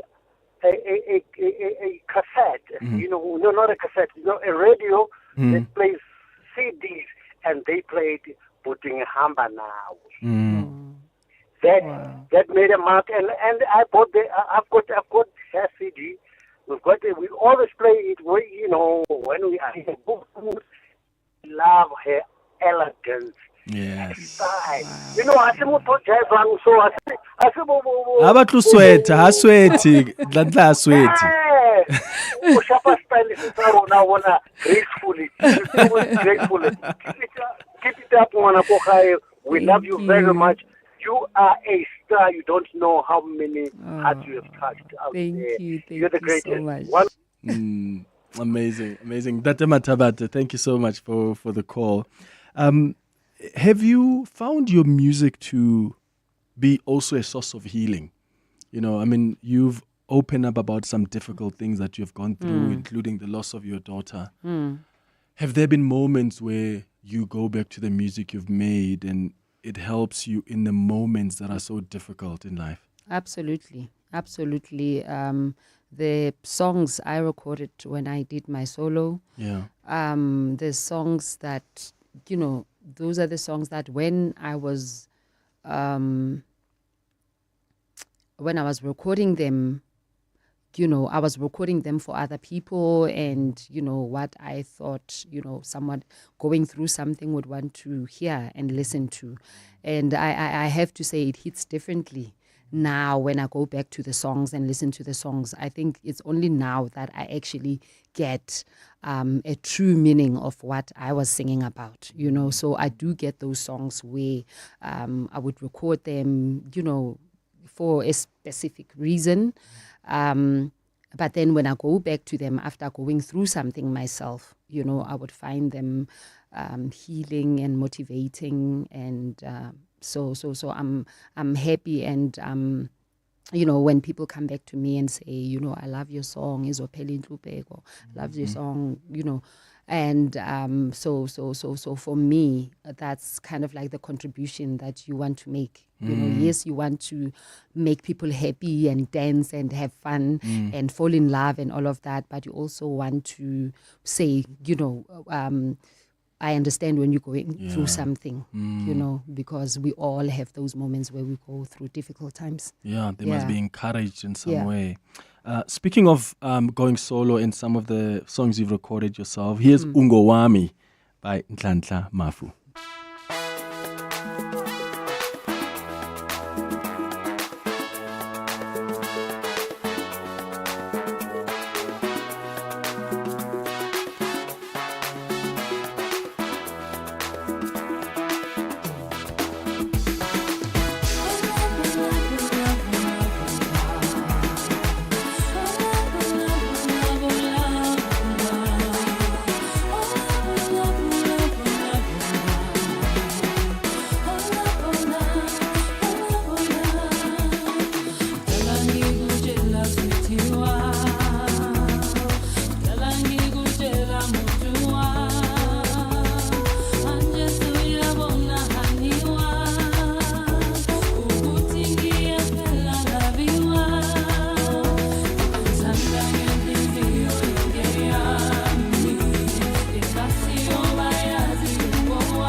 That's my waiting song, Baba. Hula, hula, hula, hula, hula. Oh, 2008, May. Chisa. The Midday Report. Weekdays, 12 to 1. Would there be any action being taken by him? People want to see big profile names behind bars. With respect to the members of the executive who are implicated in the Commission's report, you and the listeners will recall that those individuals have exercised a right that's available within our legal system to take that report on review. Until such time, the President cannot apply any punitive measures against those individuals when they're going through process. The Midday Report with Mandy Wiener. 12 to 1 on 702. 702. Dear Journal, trying to be an adult day 3731. I'm really struggling to explain my parents to my therapist. Might send him to live with them so he can see for himself. What if he ends up in therapy too? Wait, what if they love him more than me? Finally learning about mental health. Get covered at pineapple.co.za. It's convenient and like 19 Rand a day, so it's 100% the insurance for you. Underwritten by Old Mutual Alternative Risk Transfer Insurer Limited, a licensed non-life insurer and authorized FSP. Premiums are risk profile dependent. Unfold extraordinary with the new Samsung Galaxy Z Fold 7 512 gig. Get it on a 6 gig Red Core plan from 1749 per month over 36 months. Experience cinematic viewing, seamless multitasking, and next level productivity. Pre-order yours today from Vodacom, Mzansi's winning 5G network. Available in-store and online. T's and C's apply. Further together, Vodacom. To walk the talk is to turn words into meaningful actions. And it's what we at 702 are committed to doing every day. We're also committed to following the rules set out by the Broadcasting Complaints Commission's Code of Conduct. To give you balanced programming, fair comment, and accurate news. But if we stumble along the way and you feel we're not living up to the code, let us know on comment@702.co.za. And if after that you're still not happy, you can direct your complaint in writing to the Broadcasting Complaints Commission, PO Box 412365, Craig Hall 2024. For more, visit bccsa.co.za. Hanging out with Clement on 702. Let's walk the talk. 8 minutes before 11 o'clock, we're hanging out with Nhlanhla Mafu on our Hanging Out feature this morning. And what a joy to get to know her better and just reflect on an incredible journey she's had in the industry, just pivoting into fashion as well. I'll wrap up with some of your WhatsApps and some of your calls as well. There was a question we got here about your son, Nkululego's music career as well. And like, how do you feel about him entering the industry, knowing it yourself? Like, were you worried in the beginning, or were you like, this is it, let's go? Well, I mean, Nkuluego always loved music, you know.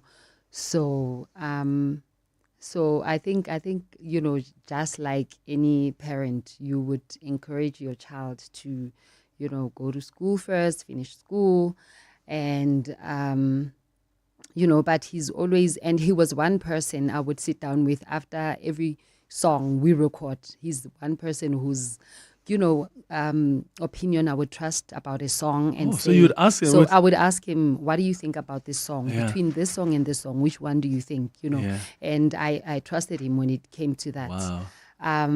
But I mean, because it's something that I saw that he's always loved. Yeah. I actually told him that it's not going to be easy. That's the first thing I told him. It's not going to be easy because he started, you know, wanting to do this after matric, which was around 2018, you know. So, but I told him that it's not going to be any easy just because, you know, I'm your mom. It's going to be a struggle. You know, there's a lot of children, you know, that were birthed by icons. But that, you know, you have to stand on your own, you have to do your own thing, you have to hustle on your own, you have to create a name for yourself, you know.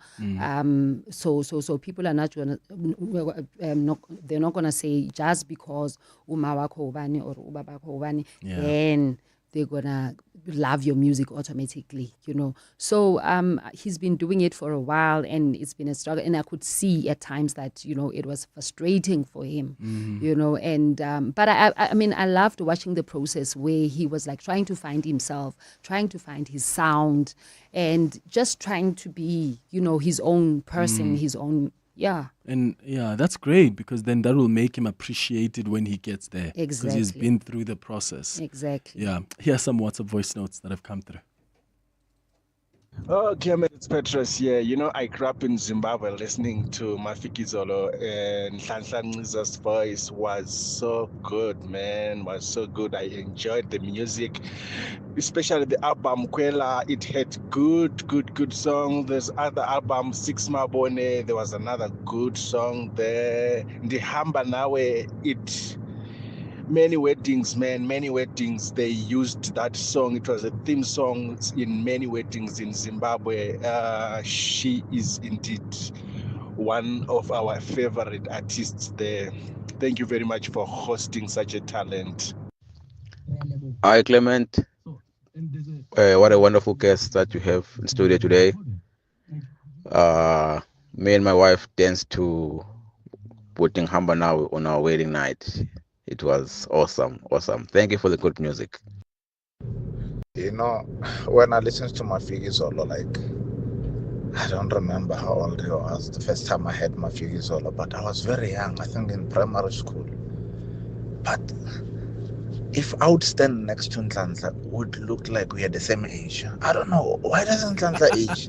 I caught. No, Skelele, Goku. Skelele Ngoku, eh? That's true, though. How do you do it? I don't know. I don't know. I also don't think it's just me. I think, Nje, 70s kids. Yeah. I don't know. There must have been something in the water. I know some There 70s kids. Something I'm like, in the food we ate. yeah. Are you do you exercise a lot? Do you run? I do my fair share of exercising and a fair share of trying really hard to eat right and not to eat too much, but I do my fair share of. Yeah, but good genes are good genes, eh? Yeah, I think I got those from my mom and Yeah. my dad. I mean, I've seen my aunts, so yeah. Yeah. What do you still want to achieve? What does Nhlanhla Mafu still want to do? I still want to make my own music, and I've just have my plans of how I want to present my music the next time I record my solo project, and I want to do my own shows, do my own tour, and just grow in fashion and take it beyond the borders, and that's really what I want to do. Just grow in the spaces that I'm at. Yeah. Well, Nhlanhla, thank you so much for coming to hang out with us, and thank you for making us dance, for giving us such beautiful music over the last over 20 years. We really appreciate your artistry and what you've contributed. Thank you so much. And I just want to say, a special shout out to the ladies for supporting NN Vintage and loving NN Vintage for all of these years. Yeah. Amazing. It's a minute before 11. Bongani Bingwa, 702 Breakfast. Weekday mornings, 6 to 9. Deal or no deal.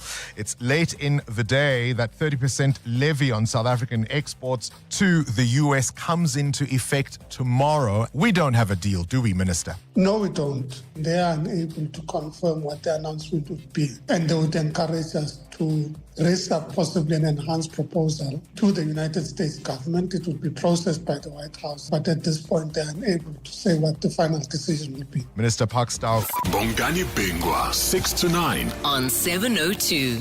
Don't miss Busguide's one and only Joburg appearance in 2025. The remarkable, versatile and world-renowned Busguide Soweto String Ensemble will be performing a wide range of popular favorites from classical to amapiano. They'll be joined by South Africa's charismatic diva Sibongile Mngoma, singing jazz, blues, and rock songs. The concert takes place at the Linda Auditorium on Sunday, the 3rd of August at 3 p.m. Book now at Quicket.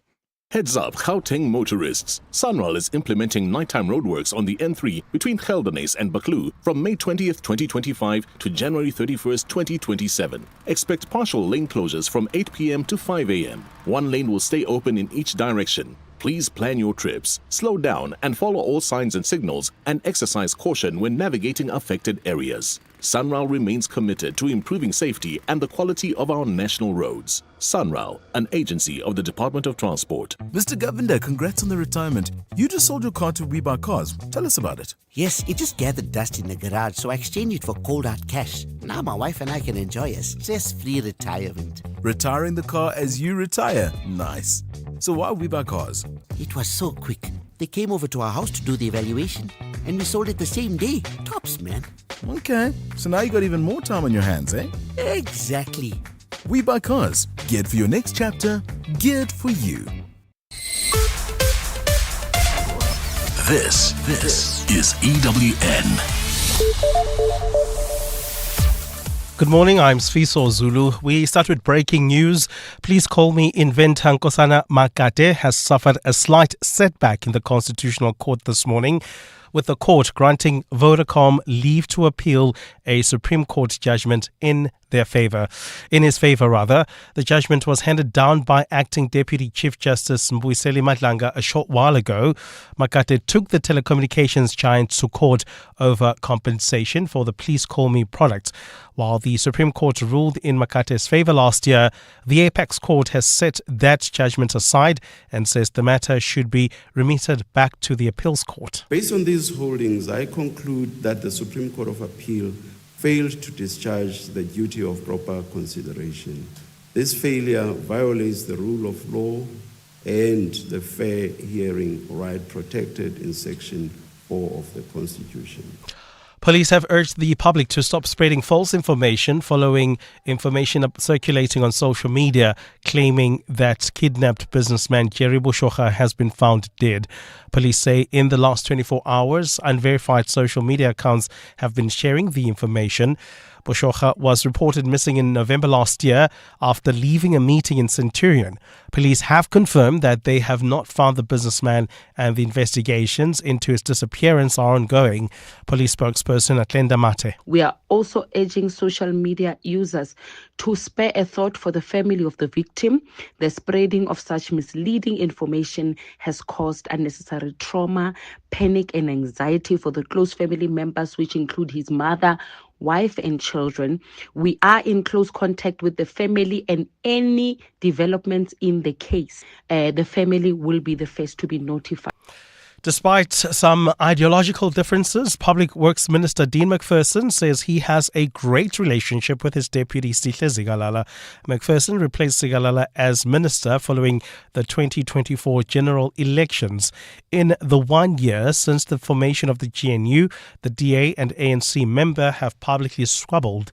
Tabiso Goba reports. Due to their respective political parties, Dean McPherson and Cilliers Brink stand on opposite ends of the conversation around the Expropriation Act. Earlier this year, Zigalala accused the new batch of DA ministers of taking credit for the previous administration's work. Plagiarism and data integrity are not taught at a basic education level. Those comments were perceived to be directed at McPherson, who doesn't have a tertiary qualification, while Zigalala has a master's degree. In an interview with EWN, McPherson says comments made in Parliament must be taken with a pinch of salt. What I don't accept, though, is people who continuously want to drive a wedge between myself and the Deputy Minister. We have a great relationship. We work well. McPherson says disagreements are expected when people come from different political parties. Tabiso Goba, Eyewitness News. And trade tensions between South Africa and the US appear set to escalate, with a 30% tariff on South African imports into the US coming into effect from tomorrow. Trade and Industry Minister Parks Tau says there's been no breakthrough to halt the duty despite ongoing diplomatic talks between Pretoria and Washington. Speaking on 702 this morning, Tau confirmed that while discussions continue, the US has shown little appetite to renegotiate or postpone the impending tariffs. He says South Africa has been urged to table an enhanced proposal, hoping to sway U.S. President Donald Trump's administration to reverse course. We're having to navigate a last-minute proposal that's enhanced from the proposal that we had initially given. And to tell the truth, it's wait and see. And we are in the same boat as many other countries. I'm in discussion with colleagues in many other countries that are pretty much saying we're on the same. Dow admits that the new levy may be politically motivated, but says negotiations remain ongoing. The reality is, yes, there are issues that the US has continued to raise with us. And yes, we have committed to engage with them. As I said, Minister Lamula was there this week. But we also have to deal with the reality that on the trade issues, we're part of many that are dealing with similar situations. And I'm not naive to suggest that, in fact, those other issues might not impact on South Africa. Gold is trading at $3,296.42 an ounce. The rand is trading at 17.95 to the dollar, 23.82 to the pound, 20.54 to the euro. Brent crude oil is at $73.05 a barrel. Traffic remains heavily backed up on the N3 North between the Cilliers interchange and the Geldenhuys interchange. This is due to a major accident scene causing about an hour's delay there. If you are traveling on the N3 North out of the Rand Airport interchange, do expect more delays towards the Cilliers turn off. And if you're traveling towards the Crown City area, do expect delays on the M2 West between the Crown interchange and Main Reef Road. A fine day in store for Gauteng. The temperatures will peak at highs between 20 and 21. The breaking story in EWN this hour. Please call me inventor Nkosana Makate has suffered a slight setback at the Constitutional Court this morning, with the court granting Vodacom leave to appeal a Supreme Court judgment in his favor. EWN, in touch, in tune, and independent. For the latest, visit ewn.co.za or download the EWN app.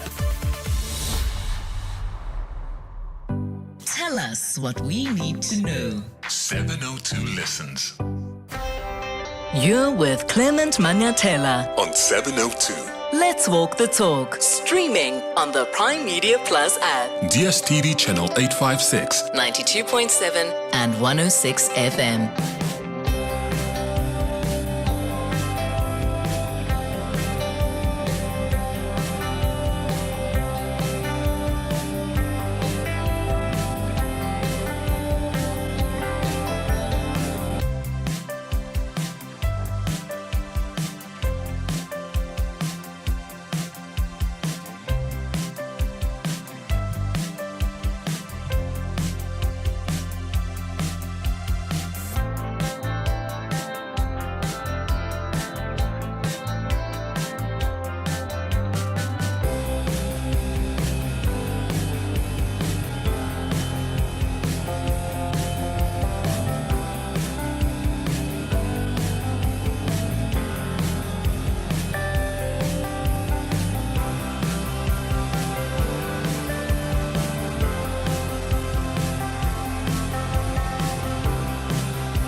Eight minutes after 11 o'clock. Dumelang, welcome to the third and final hour of the Clement Manyathela Show. Thank you for staying with us here on 702. Time for our Thursday dialogue. The Dialogue with Clement Manyathela. It's not just another roundtable discussion. Let's walk the talk on 702. Here's a question. What difference will France, Canada, and the UK's moves to recognize a Palestinian state make? What difference will the awakening, even of some Republicans in the US, to the reality of the situation in Gaza truly make? People like Marjorie Taylor Greene, you may know her, a very well-known Trump ally, they are now decrying genocide in Gaza after supporting Israel unconditionally for so long. So when South Africa told the world that this is a genocide, it got attacked. When it approached the ICJ, it got attacked, even by some of these Republicans and some of the European countries now that are beginning to say, oh, okay, we are going to recognize a Palestinian state.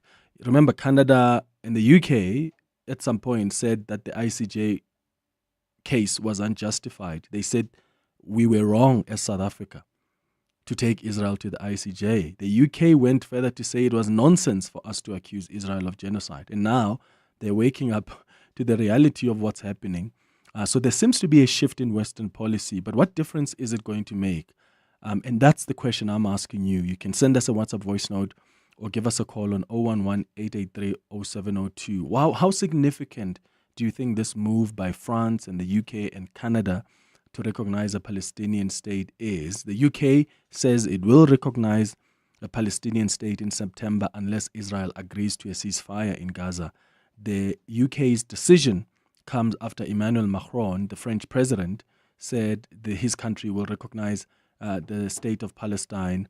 Macron announced that France will recognize Palestine as a state, citing the urgent need to end the war in Gaza and alleviate the humanitarian crisis. Canada has now joined that list as well. So I'm interested in your thoughts on 072-702-1702. That's the number to dial. That's the WhatsApp line to send your WhatsApp voice notes. And then you can call us. Feel free to also post your comments there on YouTube. You can watch this on the 702 YouTube page. Let's start this conversation with Ambassador David Martino, who is the ambassador of France to South Africa, Lesotho, and Malawi. Ambassador, thank you so much for making time for us. Good morning. Thank you for having me. Thank you for your invitation. Why has France decided to go this route to recognize a Palestinian state? And why now? So, first, if I may, I listened to your presentations and I would like to state a few things. I don't know about Britain. I can't talk about Britain. But I would like to reaffirm that the two-state solution has been a constant conviction and advocate for France, and that France has been advocating for the two-state solution since 1983. So 1982, publicly, President Mitterrand went to the Knesset, the Israeli parliament, and advocated for the two-state solution. President Chirac in 1996 advocated for the two-state solution before the Palestinian Legislative Council. And we have been supporting the United Nations Relief Fund for Palestinians since its creation back in 1947. So on this, there is no change. There is absolutely no change. We have been always pursuing that solution. Second, when it comes to the ICJ, France has constantly said that it was the absolute right of South Africa to approach the court, and we do support the court. And when it comes to the allegations of genocide, that is up to the court to decide. And so far, she hasn't made a judgment on that. So, but we do acknowledge the need for a ceasefire, but a ceasefire that should be durable. And we've been advocating for such a ceasefire since 22 months now. And I understand that the decision by President Macron, which is not conditioned by whatever could happen now, contrary to the British position. The British position, yeah. Because the Brits are saying that if nothing happens between now and September, then they're going ahead with this decision. Yes, which is another logic, but which is still close to what the French president and the king of Saudi Arabia have decided last week, is indeed to recognize the Palestinian state officially and solemnly at the UN General Assembly in September in New York.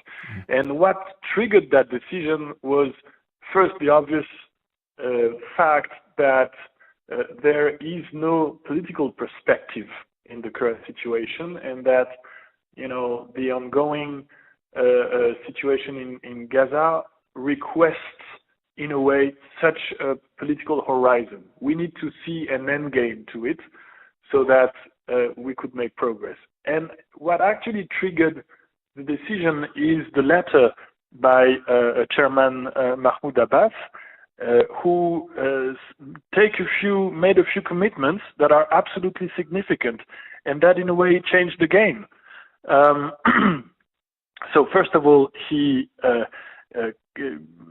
he expressed his wish for a peaceful settlement of the question of Palestine, his rejection of violence and terrorism. He stated that the Palestinian state should be the sole provider of security on its territory, which means that it is an obvious rejection of any oppression by Hamas and the need for complete disarmament of Hamas, and Hamas not being part of any solution in the future, and also that he has no intention to have a Palestinian militarized state, and that he's ready to work on security arrangements beneficial to all parties, in full respect to the sovereignty of the neighbor and including Israel, which is obviously absolutely crucial. And also the fact that President Abbas has committed to hold democratic and transparent and general and presidential election throughout the occupied Palestinian territory, including East Jerusalem, within a year under international auspices, which will obviously enable democratic competition between Palestinian actors and the respect to the PLO political platforms. So that's absolutely crucial, because that will give some hope to young Palestinians and give a chance to see the governance evolve in the current. But will that democratic outcome, will it still be respected, for instance, by Israel? Because even at some point in Gaza, people went and voted for Hamas to be in power, and Israel was at some point pushing that let's give people the right to decide for themselves. So what I'm asking is, what gives us the confidence that Israel will even respect the outcome of that democratic process when it has failed to do so in the past? Well, as much as I know, and I went to Gaza myself some time ago, in no way has Israel denied the right to Palestinians to elect their representatives, and had made absolutely no interference in the democratic game in Gaza and in East Jerusalem. And that the outcome of that is we saw Hamas taking power in a very oppressive way in Gaza, and that has to be confirmed, and I will confirm it because that's in the word of the French authorities. Whatever happens, Hamas has to be out of the game. We will never forget what happened on October 7th, the 1,200 murdered Israeli citizens, and for that, Hamas has to be kept out of any solution. And for us, and for the world, that has to be considered as absolutely crucial and decisive. We lost 50 French citizens in what will remain as the most barbaric slaughter, anti-Semitic acts on October 7th, and that will. So that's the accountability that is needed on the part of Hamas, which absolutely agree with, given their actions on October 7. What accountability is there for Israel? There are thousands of children and women that have died, and I mentioned those specifically because many of them are people that had nothing to do with this war. Do we care at all about the need for accountability on the part of Israel? Well, actually, the decision by France and by Canada and by the UK and by Australia, New Zealand, many other countries, and also including now, which is new, a lot of Arabic countries like the Kingdom of Saudi Arabia, the Hashemite Kingdom of Jordan, and a few others. That is a signal that is being sent to Israel that whatever happens, the state of Israel will be, the state of Palestine will be recognized. And so that changes the game. We're not saying that it's an obvious solution to the current situation, but it changes the balance of powers. But it doesn't answer my question on accountability, Ambassador. I hear what you say about what Hamas has done. I agree with you that there's got to be accountability there based on what they've done. Your response doesn't answer my question on accountability. Are you suggesting then there shouldn't be accountability on the part of Israel? They have killed children Sometimes children who are starving and are crying out for food. They have killed aid workers who were clearly identifying themselves as aid workers, and they come back and say, oops, sorry, that was a mistake. Well, we know that. We lost So several where's the accountability? French collaborators of the Cultural Institute in Gaza. So during the first bombing. So we know that. The question now is how do we stop this terrible situation? No, I think the question is how do we hold Israel accountable? Because then... Well, first of all, we need to make sure that there is a ceasefire, a durable ceasefire, and then a political solution may emerge. But if you ask for accountability now, what do you expect? What would be your solution for accountability? I don't know, but you are suggesting that there must be accountability on the part of Hamas for what you did, which I agree with. But are we suggesting then that Israel, we're just going to move on when they have killed innocent children and women in Gaza, thousands of them? Well, right now the question is how do we put a stop to the situation? And yes, of course, in an ideal world, we would love to see accountability. But right now, we have to make the humanitarian situation change on the ground. That's why, by the way, we're providing a lot of support to the population. We're trying to bring humanitarian aid to Gaza. But right now, the question is how do we stop that? You agree, though, that once we've stopped that, there must be accountability. Israel must be held accountable for having conducted a political solution first.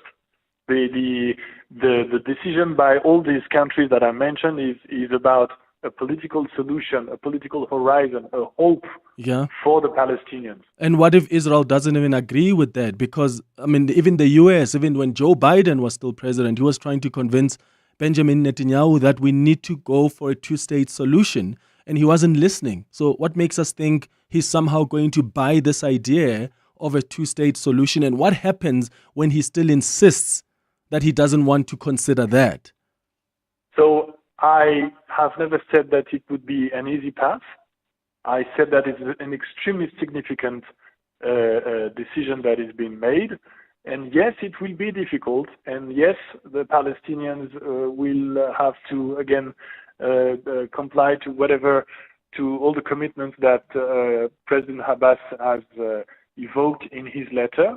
And yes, we'll have to find a way to convince the Israeli authorities that there is a peaceful solution ahead, and they need to move ahead. Yes, no, it won't be easy. But what is the situation now? We're having a terrible humanitarian situation. So we're trying to put some hope, and we're trying to find a way towards a peaceful, lasting solution.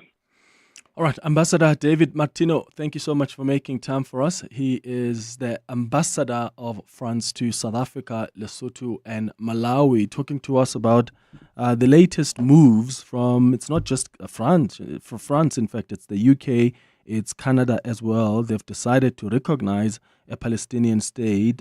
Canada is the latest country to announce its plans to formally recognize Palestine during the United Nations General Assembly in September. The UK said it will recognize Palestine in September unless Israel agrees to a ceasefire in Gaza, which is weird because why would that be conditional on that? And France had said that it will recognize Palestine as a state. My question, though, is when we are busy talking about the need for accountability on Hamas, right? And I'm not trying to compare here Hamas as an organization with what's supposed to be a democratic state or a democratic state like Israel, right? I'm not trying to compare the two. I'm trying to say, if we are going to say there must be accountability on the part of Hamas and the despicable act on October 7, why are we not focusing so much attention as well on saying Israel must be held accountable for its despicable act, for so many children, women that it has killed who had nothing to do with this war, for the costly, deadly mistakes that this country has made, for its arrogance where leaders are complaining and saying, Benjamin Netanyahu, listen to us. And they do as they please continuously. What is it going to take for countries to have that thing? Because I can't use the other word on the radio. What is it going to take for countries to have that thing for them to look at Israel and say, you have conducted yourself in the most despicable way. You have killed children, and you have to be held accountable for that. Nobody seems to have the things to stand up to that. It's 25, except, of course, South Africa that went to the ICJ. It's 25 after 11 o'clock. You're with Clement Manyathela. 702. Let's walk the talk. Crispin Phiri speaks on behalf of the International Relations and Cooperation Department, joining us on the line. Crispin, thank you for making time for us. Thank you, Clement, and good afternoon, I guess, or morning to our 702 listeners. So you took Israel to the ICJ. You got attacked when you said there could be genocide here. You got attacked even by some of these European countries that are waking up to the devastating reality of what's happening in Gaza. How significant do you think this move is? Having Canada, having these two powerful European countries in France and the UK coming out and saying, we plan to recognize a Palestinian state in September. Yeah, I think it's definitely not a moment of we told you so. I think some things you never want to be right about. And clearly, though, we are seeing that what the South African legal team and government had said in the ICJ is coming to fruition in the most incredulous sense, in the most inhumane sense possible. This is a significant step, and we do commend the French government and other governments who are calling for the two-state solution to be implemented. And quite frankly, this is a solution that was already put forward by the United Nations as far back as 1947 through Resolution 181 of the General Assembly, which provided for the creation of the two states. That was when South Africa was still under the yoke of colonialism in many ways. We have since achieved our independence and our freedom, but to this day, the state of Palestine still remains occupied and, as we can see in Gaza, under siege. So it seems as though old solutions are being represented with new momentum, and that we do encourage. What do you think this can bring about? I mean, these are countries, members of the G7. I mean, when they're declaring their intention to recognize a Palestinian state, it's quite significant in a way. What are you hoping, we will see? Are you hoping that we will see more and more countries recognize a Palestinian state? And do you think that will put pressure at some point on Israel? Because I really doubt, Crispin, that anything will ever put pressure on Israel. You see, Clement, in reality that we have been here before. So you may know of the famous Oslo Accords, which were signed in Norway, which were a very significant step in also realizing the two-state solution. We really do hope that this will enable the Palestinian people to finally be given the authentic voice that they have for their right to self-determination. But we do think that there are significant obstacles in place that should be removed before we start seeing the two-state solution. And we believe there are about 5 of these. Firstly, we need an immediate ceasefire and commitment to the peace process that we're seeing currently let's call it commitment to a ceasefire that we're seeing currently. We also need to see the release of hostages by Hamas. That is quite obviously a solution that needs to be pursued with great determination. But also we need to see political prisoners being released by the state of Israel. So there are political prisoners, a significant number of them, which are still held in Israeli prisons. They need to be released. We also need to see the halting of illegal Israeli settlements which are expanding into the West Bank. And this is continuing at a rapid pace. And finally, we need to see the removal of the separation wall, which cuts across the occupied Palestinian territories. All of these things need to be done, including resumption of humanitarian aid in a credible way, for us to then start saying, indeed, we are moving towards a clear peace process. But as long as these things are still in place, the hostages are still being held, political prisoners are still being held on the other side, I think we will continue to talk past each other as the many nations of the world. And for ultimately, the solution is the implementation of international law in its truest sense and the respect of UN resolutions. Like I say, this is Resolution 181 of the UN, a resolution that goes as far back as 1947. So the question then really becomes, what is the utility of the UN if countries can do as they please. If we can sign up to these conventions and we can sign up to international law statutes, but in reality, we don't do anything with them. Yeah, and it's clear who, the parties that have been ignoring those resolutions of the United Nations, and yet nothing really happens to them in as far as accountability is concerned. Let me ask you about what the French ambassador said to me before you came on. He mentioned the importance for democratic elections. And I wonder, because the decision that seems to have been taken here is no more Hamas. What happens when there are elections and, in fact, the people in Gaza do say we vote Hamas back in power? Then is that going to get you into a deadlock? Because you're saying, let's have democratic elections. But what if they don't like the outcome of the democratic elections? Yeah, I think you did put this question to him to say in 2016, this is precisely what happened. What happened? You had the weakening of a party like Fatah, and then ultimately had Hamas emerging, democratically elected. So then now they are called the Palestinian Authority, of course, in government. Hamas is a different segment of that Palestinian Authority. But be that as it may, those are questions that I think we'll continue to have to explore. But we don't want to place conditionalities that would limit the Palestinians' rights to self-determination. And I think that's an important consideration that we must always put forward in how we treat other countries. In our context, and I think this is an important historical background, when it took us 350 years to achieve our freedom, and we did it with the support of the international community. Nobody said to us, you may go to an election, but don't elect X party. And I think those are things that we must always bear in mind, that the conditionalities that we put forward shouldn't seek to limit the right of how countries constitute themselves. I think it's correct to say that Hamas must absolutely be held accountable. Yes. And that is why we also were instrumental in ensuring that the International Criminal Court issues the warrant that it issued against Hamas leaders, albeit it came very late when they were they were killed, albeit. But what was important is that justice must be seen to be done.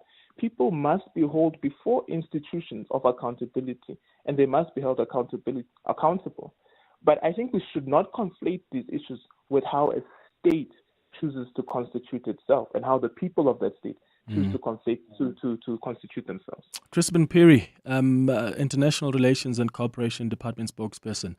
Thank you for coming through and giving us the government's perspective on this. What do you think? Give us a call or send us a WhatsApp voice note right now. It's 11:32. Mali, good morning.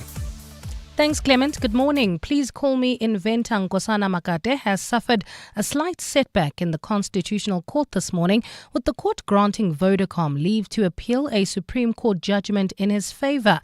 The judgment was handed down by Acting Deputy Chief Justice Mbuyiseni Madlanga a short while ago. Makate took the telecommunications giant to court over compensation for the Please Call Me concept. Parliament has released the names of members who will serve on the ad hoc committee to investigate allegations of police corruption made by KZN Police Commissioner Nhlanhla Mafu. EFF leader Julius Malema and ANC Chief Whip Mdumiseni Ntuli are amongst the members set to serve on the multi-party committee. And the Gauteng Education Department says it's nearing the final phase of settling over 426 million rand in municipal debt owed by schools in the province. It confirms that more than 400 million rand has already been paid, with the outstanding amount expected to be cleared by August. Those are the headlines this EWN and more at midday or as it happens. EWN Traffic. There's bumper-to-bumper traffic on the N3 North between Voortrekker Road and the N12 and the Yearlands interchange due to a major accident scene. Please be on the lookout there. The N3 North coming out of the Rain Airport interchange is also heavily backed up as a result while traveling on the M2 West. There's queuing traffic between Crown Interchange and Main Reef Road. Traffic is also backed up along the N1 North towards the Baklu interchange, and that's due to roadworks taking place right after Rivonia Road, causing those delays. Please be on the lookout there. and approach with care. More roadworks are taking place along the N3 South, coming out of the Marlborough Drive exit towards the Vincent Chabalala Street. This is causing about a 10-minute hold up there. Please be on the lookout and approach with care. Otherwise, I'm Amo Ramela Karabujali. We'll have your next traffic updates from the top of the hour onwards. Stay tuned. There's more EWN on air, online, and on the EWN app. John Perlman. Weekday afternoons, 3 to 6. Do we have a cleanliness and hygiene problem in Gauteng hospitals? And if we do, how bad is it? The issues that we are seeing happening in the hospitals are issues that we've been talking about and that we've been submitted to the HOD. Indeed, the hygiene within the hospitals, it is quite bad simply because of the issue that is affecting these issues, is which the shortage of staff. How much of this is due to a shortage of equipment? The most of the amount of the money that was put was mostly put into grants through your programs that you're having within the Department of Health.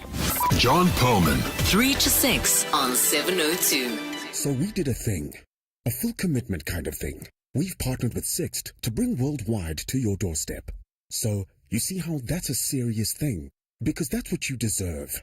We know you're the GOAT, so premium it is. Premium service, premium vehicles, premium you, premium us. Sani Sixt is all about adding extra to ordinary. Extra reach, extra countries, so you can be extra premium worldwide. Be the greatest of all time and rent Sani Sixt. Close your eyes. Taste the mist from the Sani Pass waterfall. Feel the calm beneath the waves in Scottsboro.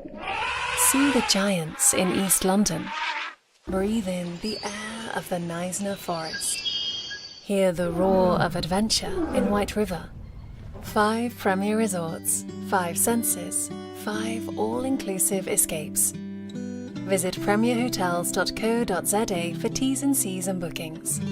My family's struggling with snotty noses and phlegmy coughs. Oh no! Have you tried ACC? ACC 600 is a convenient one-a-day effervescent tablet from 14 years of age, or now also in a no-water-needed, fruity-flavored sherbet-like granules that dissolve in your mouth. Ideal for the on-the-go adult. Ask for ACC 600 effervescent or oral powder at your nearest pharmacy to get rid of the snotties and Flemings. And trust, if it doesn't say ACC, it's not ACC. It is said that he finished university when he was 7, and when he turned 10, his parents moved out.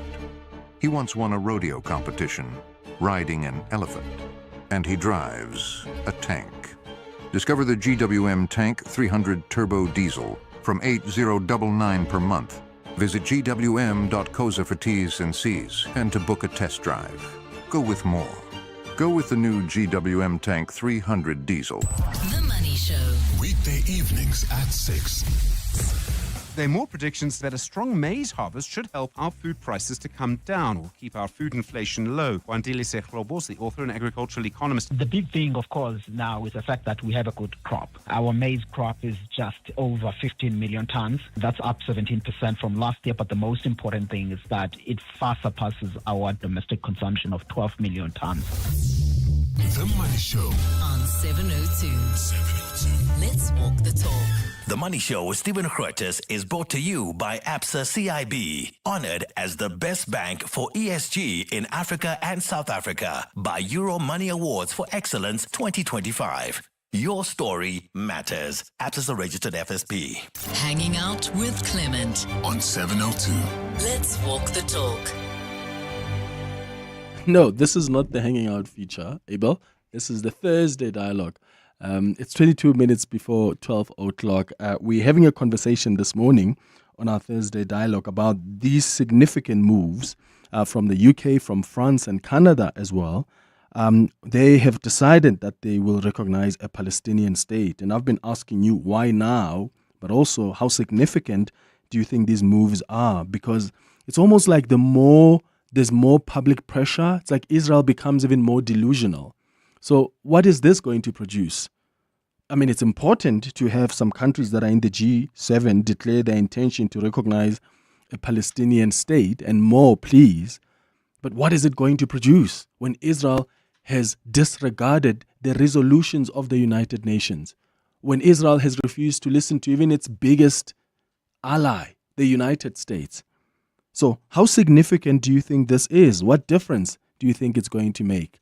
Your thoughts on 072 702 1702. Regarding Gaza, I strongly feel this is political grandstanding and will not truly make any difference. I find it so appalling that it took such levels of grotesque famine to get here. Is this what the yardstick is? People have to suffer so badly, so inhumanely for the political shift to happen? I feel a very bad precedent has been set, and this really does sound like political grandstanding. If anything, it's a knee-jerk reaction to the collective fury of everyone who has been seeing this, and to nations like South Africa who sounded the alarm in the first place. It's sickening, it's shocking, and I do not see what benefit is going to be derived from all these countries now recognizing Palestine as a state. Ronald from Bordeaux. Hi, Clement. With regards to countries only recognizing the two-state solution in Gaza now, at this late stage, I think it's disingenuous. I think it's PR, brand management, reputation management, because Israel has already achieved its objective of destroying Gaza to the extent that they could move in and take over the land.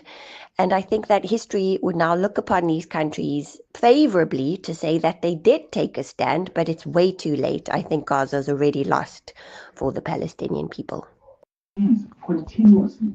Morning, Clement. That ambassador, no, he doesn't even want to call out Israel's bad deeds. Call him out. Over 60,000 people killed. I mean, I'm sure the Israel forces killed quite a few number of the Hamas leaders and fighters. But come on, like you said, where's the accountability? No. Yeah. Yeah, they don't want to talk about accountability. They don't want accountability. In fact, there's an interview that I'll post of these Israeli human rights organizations, right?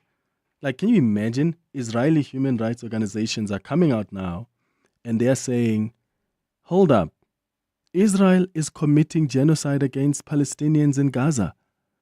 These are not South African human rights organizations. These are not some European or some Gaza human rights organizations. These are two leading Israeli human rights groups. They are accusing Israel of committing a genocide against Palestinians in Gaza. What is it going to take? Because if it's South Africa, then you claim, they've got their own agenda. When it's other countries that are saying it, Benjamin Netanyahu accuses them of something else. The delusion is of crazy proportions. And my worry is the more there's more pressure, the more Israel becomes more delusional. The more they don't see really what everybody else sees. Isn't that the sign? Like if you can see that everybody's pointing fingers at you, including your own allies, your own friends are saying, yo, this is weird. And you still insist that, no, I am right. I must be the right one. It's really, really weird. And what's sad is that we'll never see accountability because Israel is allowed to do as it pleases. We've allowed it for so many years. We'll never, ever, I don't think we'll ever see accountability. I hope and pray that I'll be proven wrong. But this is Israel we're talking about. It's not seen as if it's capable. We've seen what it's capable of doing. But are we ever going to have a solution here? Are we ever going to have Israel recognizing what it has done wrong and taking accountability, and the United Nations forcing it to take accountability?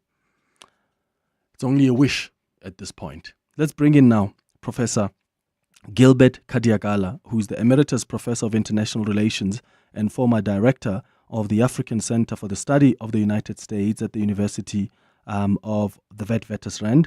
and also Professor John Stremlau, who's a retired professor of international relations. Thank you, Professor Kadiagala and Professor Stremlau, for your time. Let me start with you, Professor Kadiagala. The latest development is that you've got Canada, you've got the UK, you've got France, all of them saying we want to recognize a Palestinian state in September. I know the UK are saying that's on condition that should there not be a ceasefire between now and September. How significant do you think this development is? It is significant only because these are some of the leading Western powers that have now signaled their intention to recognize the Palestinian state. So it's a small step in what I think it's a long and arduous process of getting into what was discussed at the UN recently this week as a two-state solution. That means a Palestinian and an Israeli state. So recognition is very symbolic at this point because you have to get the Israelis and the Palestinians sitting together and negotiating the parameters of the two states. We haven't gotten there yet. In fact, we have a big crisis now on our hands. The issue around mass starvation, the issues around the siege, the military siege of Gaza, and this has been going on for the last 21 months. So the process of getting into a two-state solution, to me, is still very, very far away.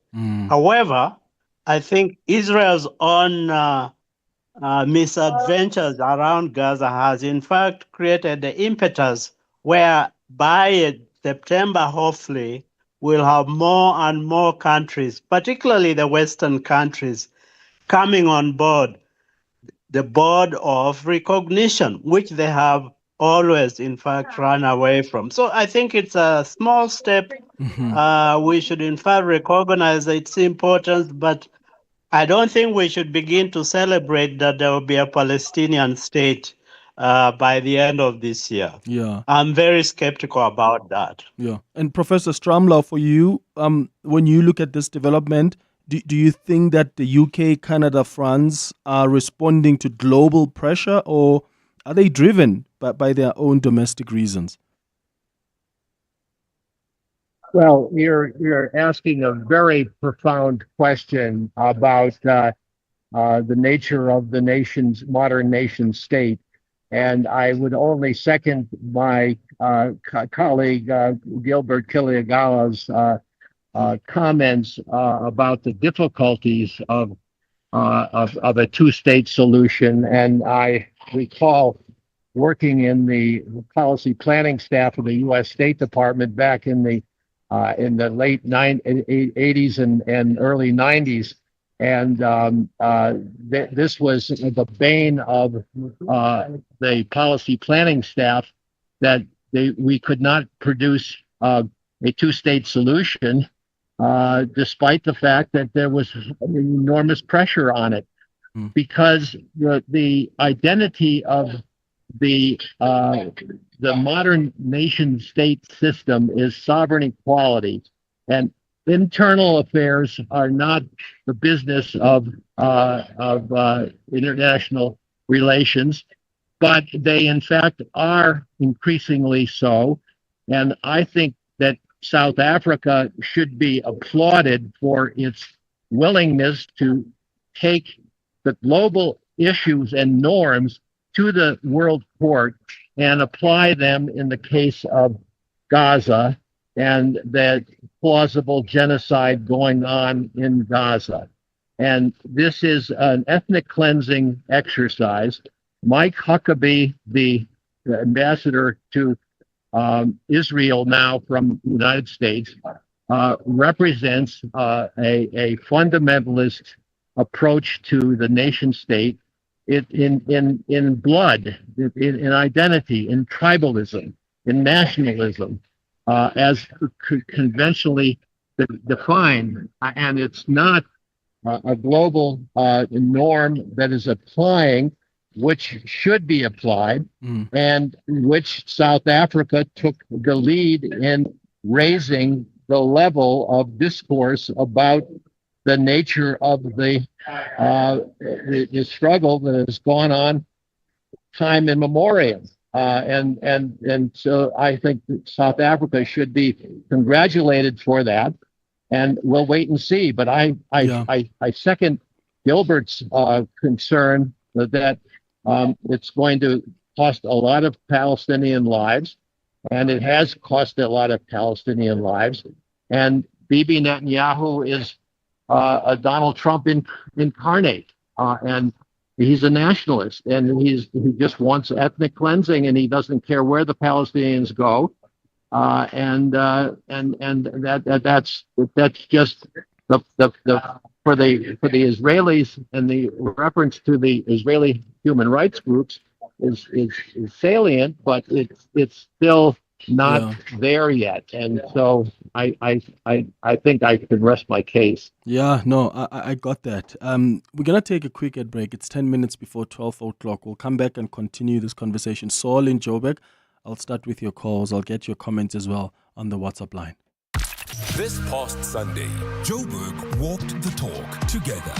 Thousands stepped up, stepped out, and stepped forward. And none of it would have been possible without the incredible partners who walked this journey with us. Walk the talk, it's a very important platform, and it just shows how the demographics have changed, how we have moved as a country. Now it's a rainbow walk, united in a walk for a cause. So as the Gauteng Tourism Authority, we're quite proud to be associated with such a platform, with a perfect partner like Prime Media and 702. So we are going nowhere. We're an integral part of this family. 702 are an integral part of where we want to go. A heartfelt thank you to every sponsor who made this year's 702 Walk the Talk possible. You powered the spirit of a city walking as one.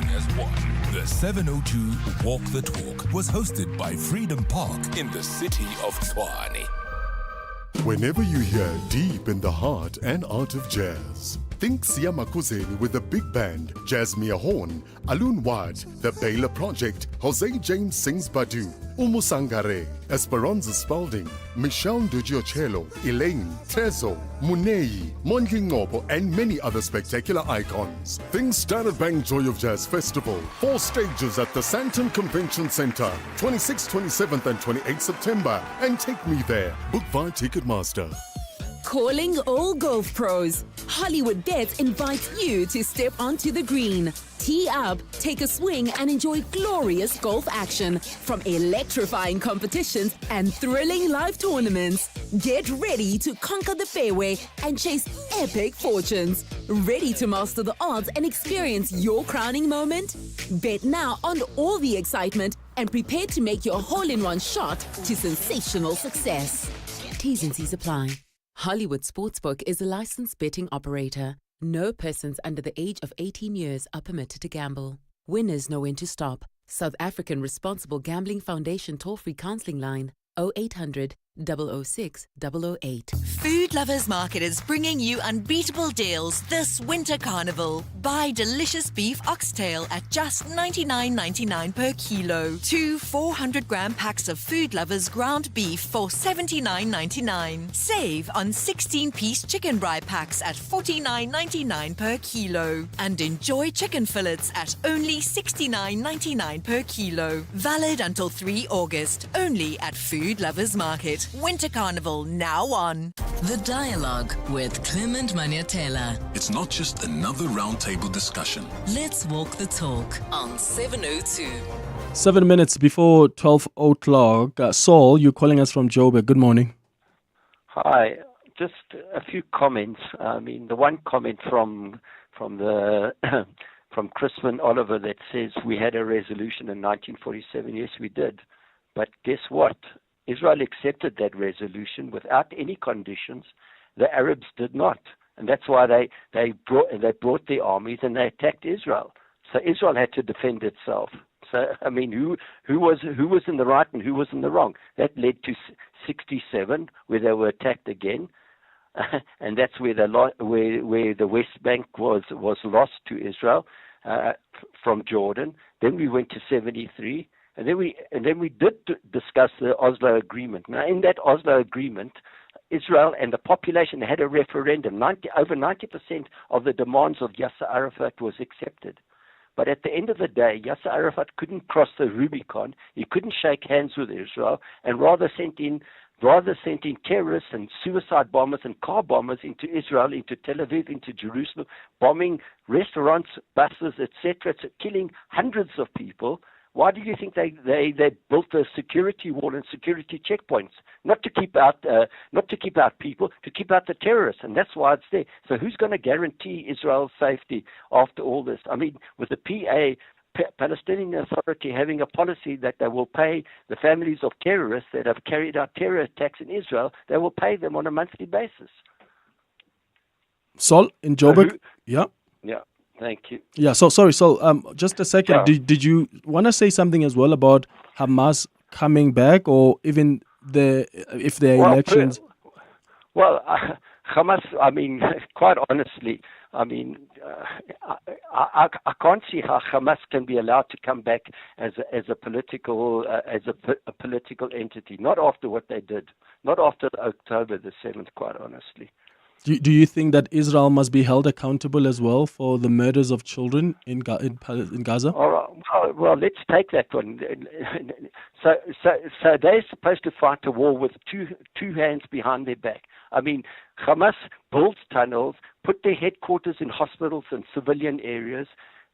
How many Hamas people have been killed according to Hamas's Ministry of Health? Not one, according to the 50 or 60,000 that have been killed. So quite honestly,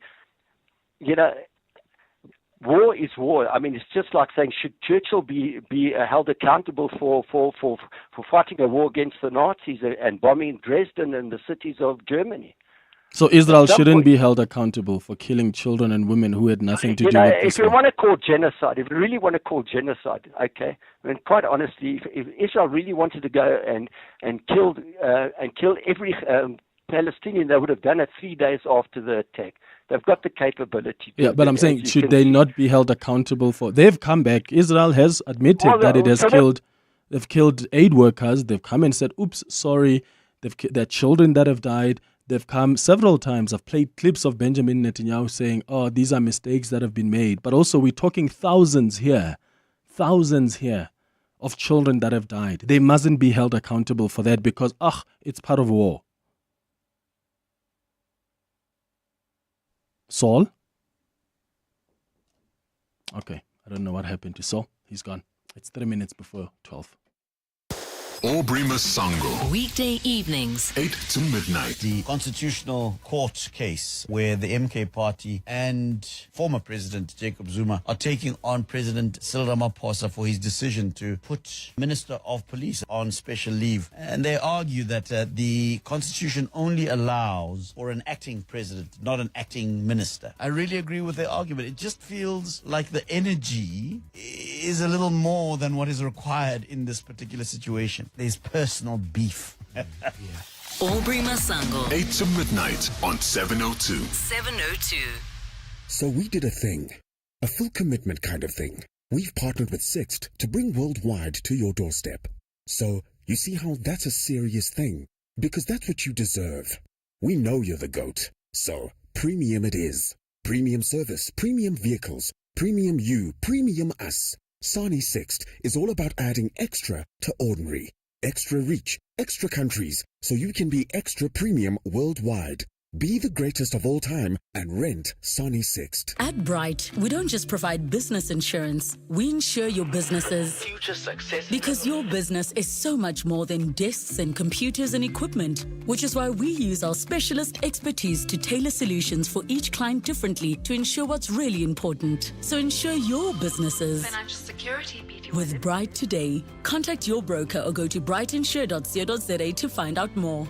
Bright. Approach risk with purpose. Bright is a licensed insurer and authorized FSP. Did you ever work in the UK? If you did for at least 3 years and you're under 67, you can get a guaranteed UK state pension worth up to 5 million rand over a typical retirement for just a small payment directly to UK revenue.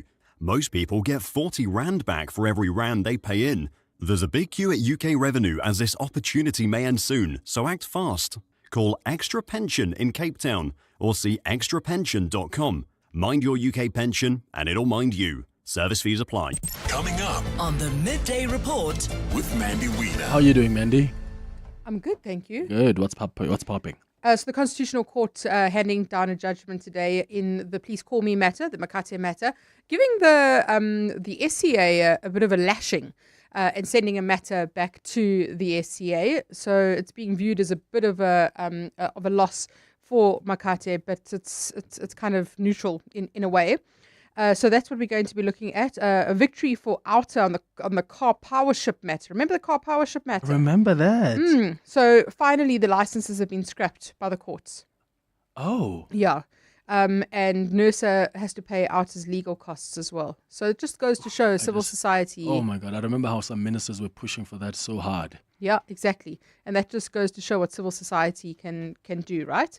Then we'll look ahead to this afternoon's rates announcement. The Minister of Trade and Industry gives an update on the Transformation Fund. Maybe something on the US trade relations as well would be nice. And then it's a Thursday, so our book of the week is a family memoir. It's called The Sinner's Bench. All right, that's the Midday Report with Mandy Wiener. I'll be back with you tomorrow between 9 and 12. Keep listening to 702 and have a beautiful day, my friends. Bye-bye. This is EWN. Good afternoon, I'm Bali Dlamini. Please call me inventor. Nkosana Makate has suffered a slight setback in the Constitutional Court this morning, with the court granting Vodacom leave to appeal a Supreme Court judgment in his favour. The judgment was handed down by Acting Deputy Chief Justice Mbuyiseni Madlanga this morning.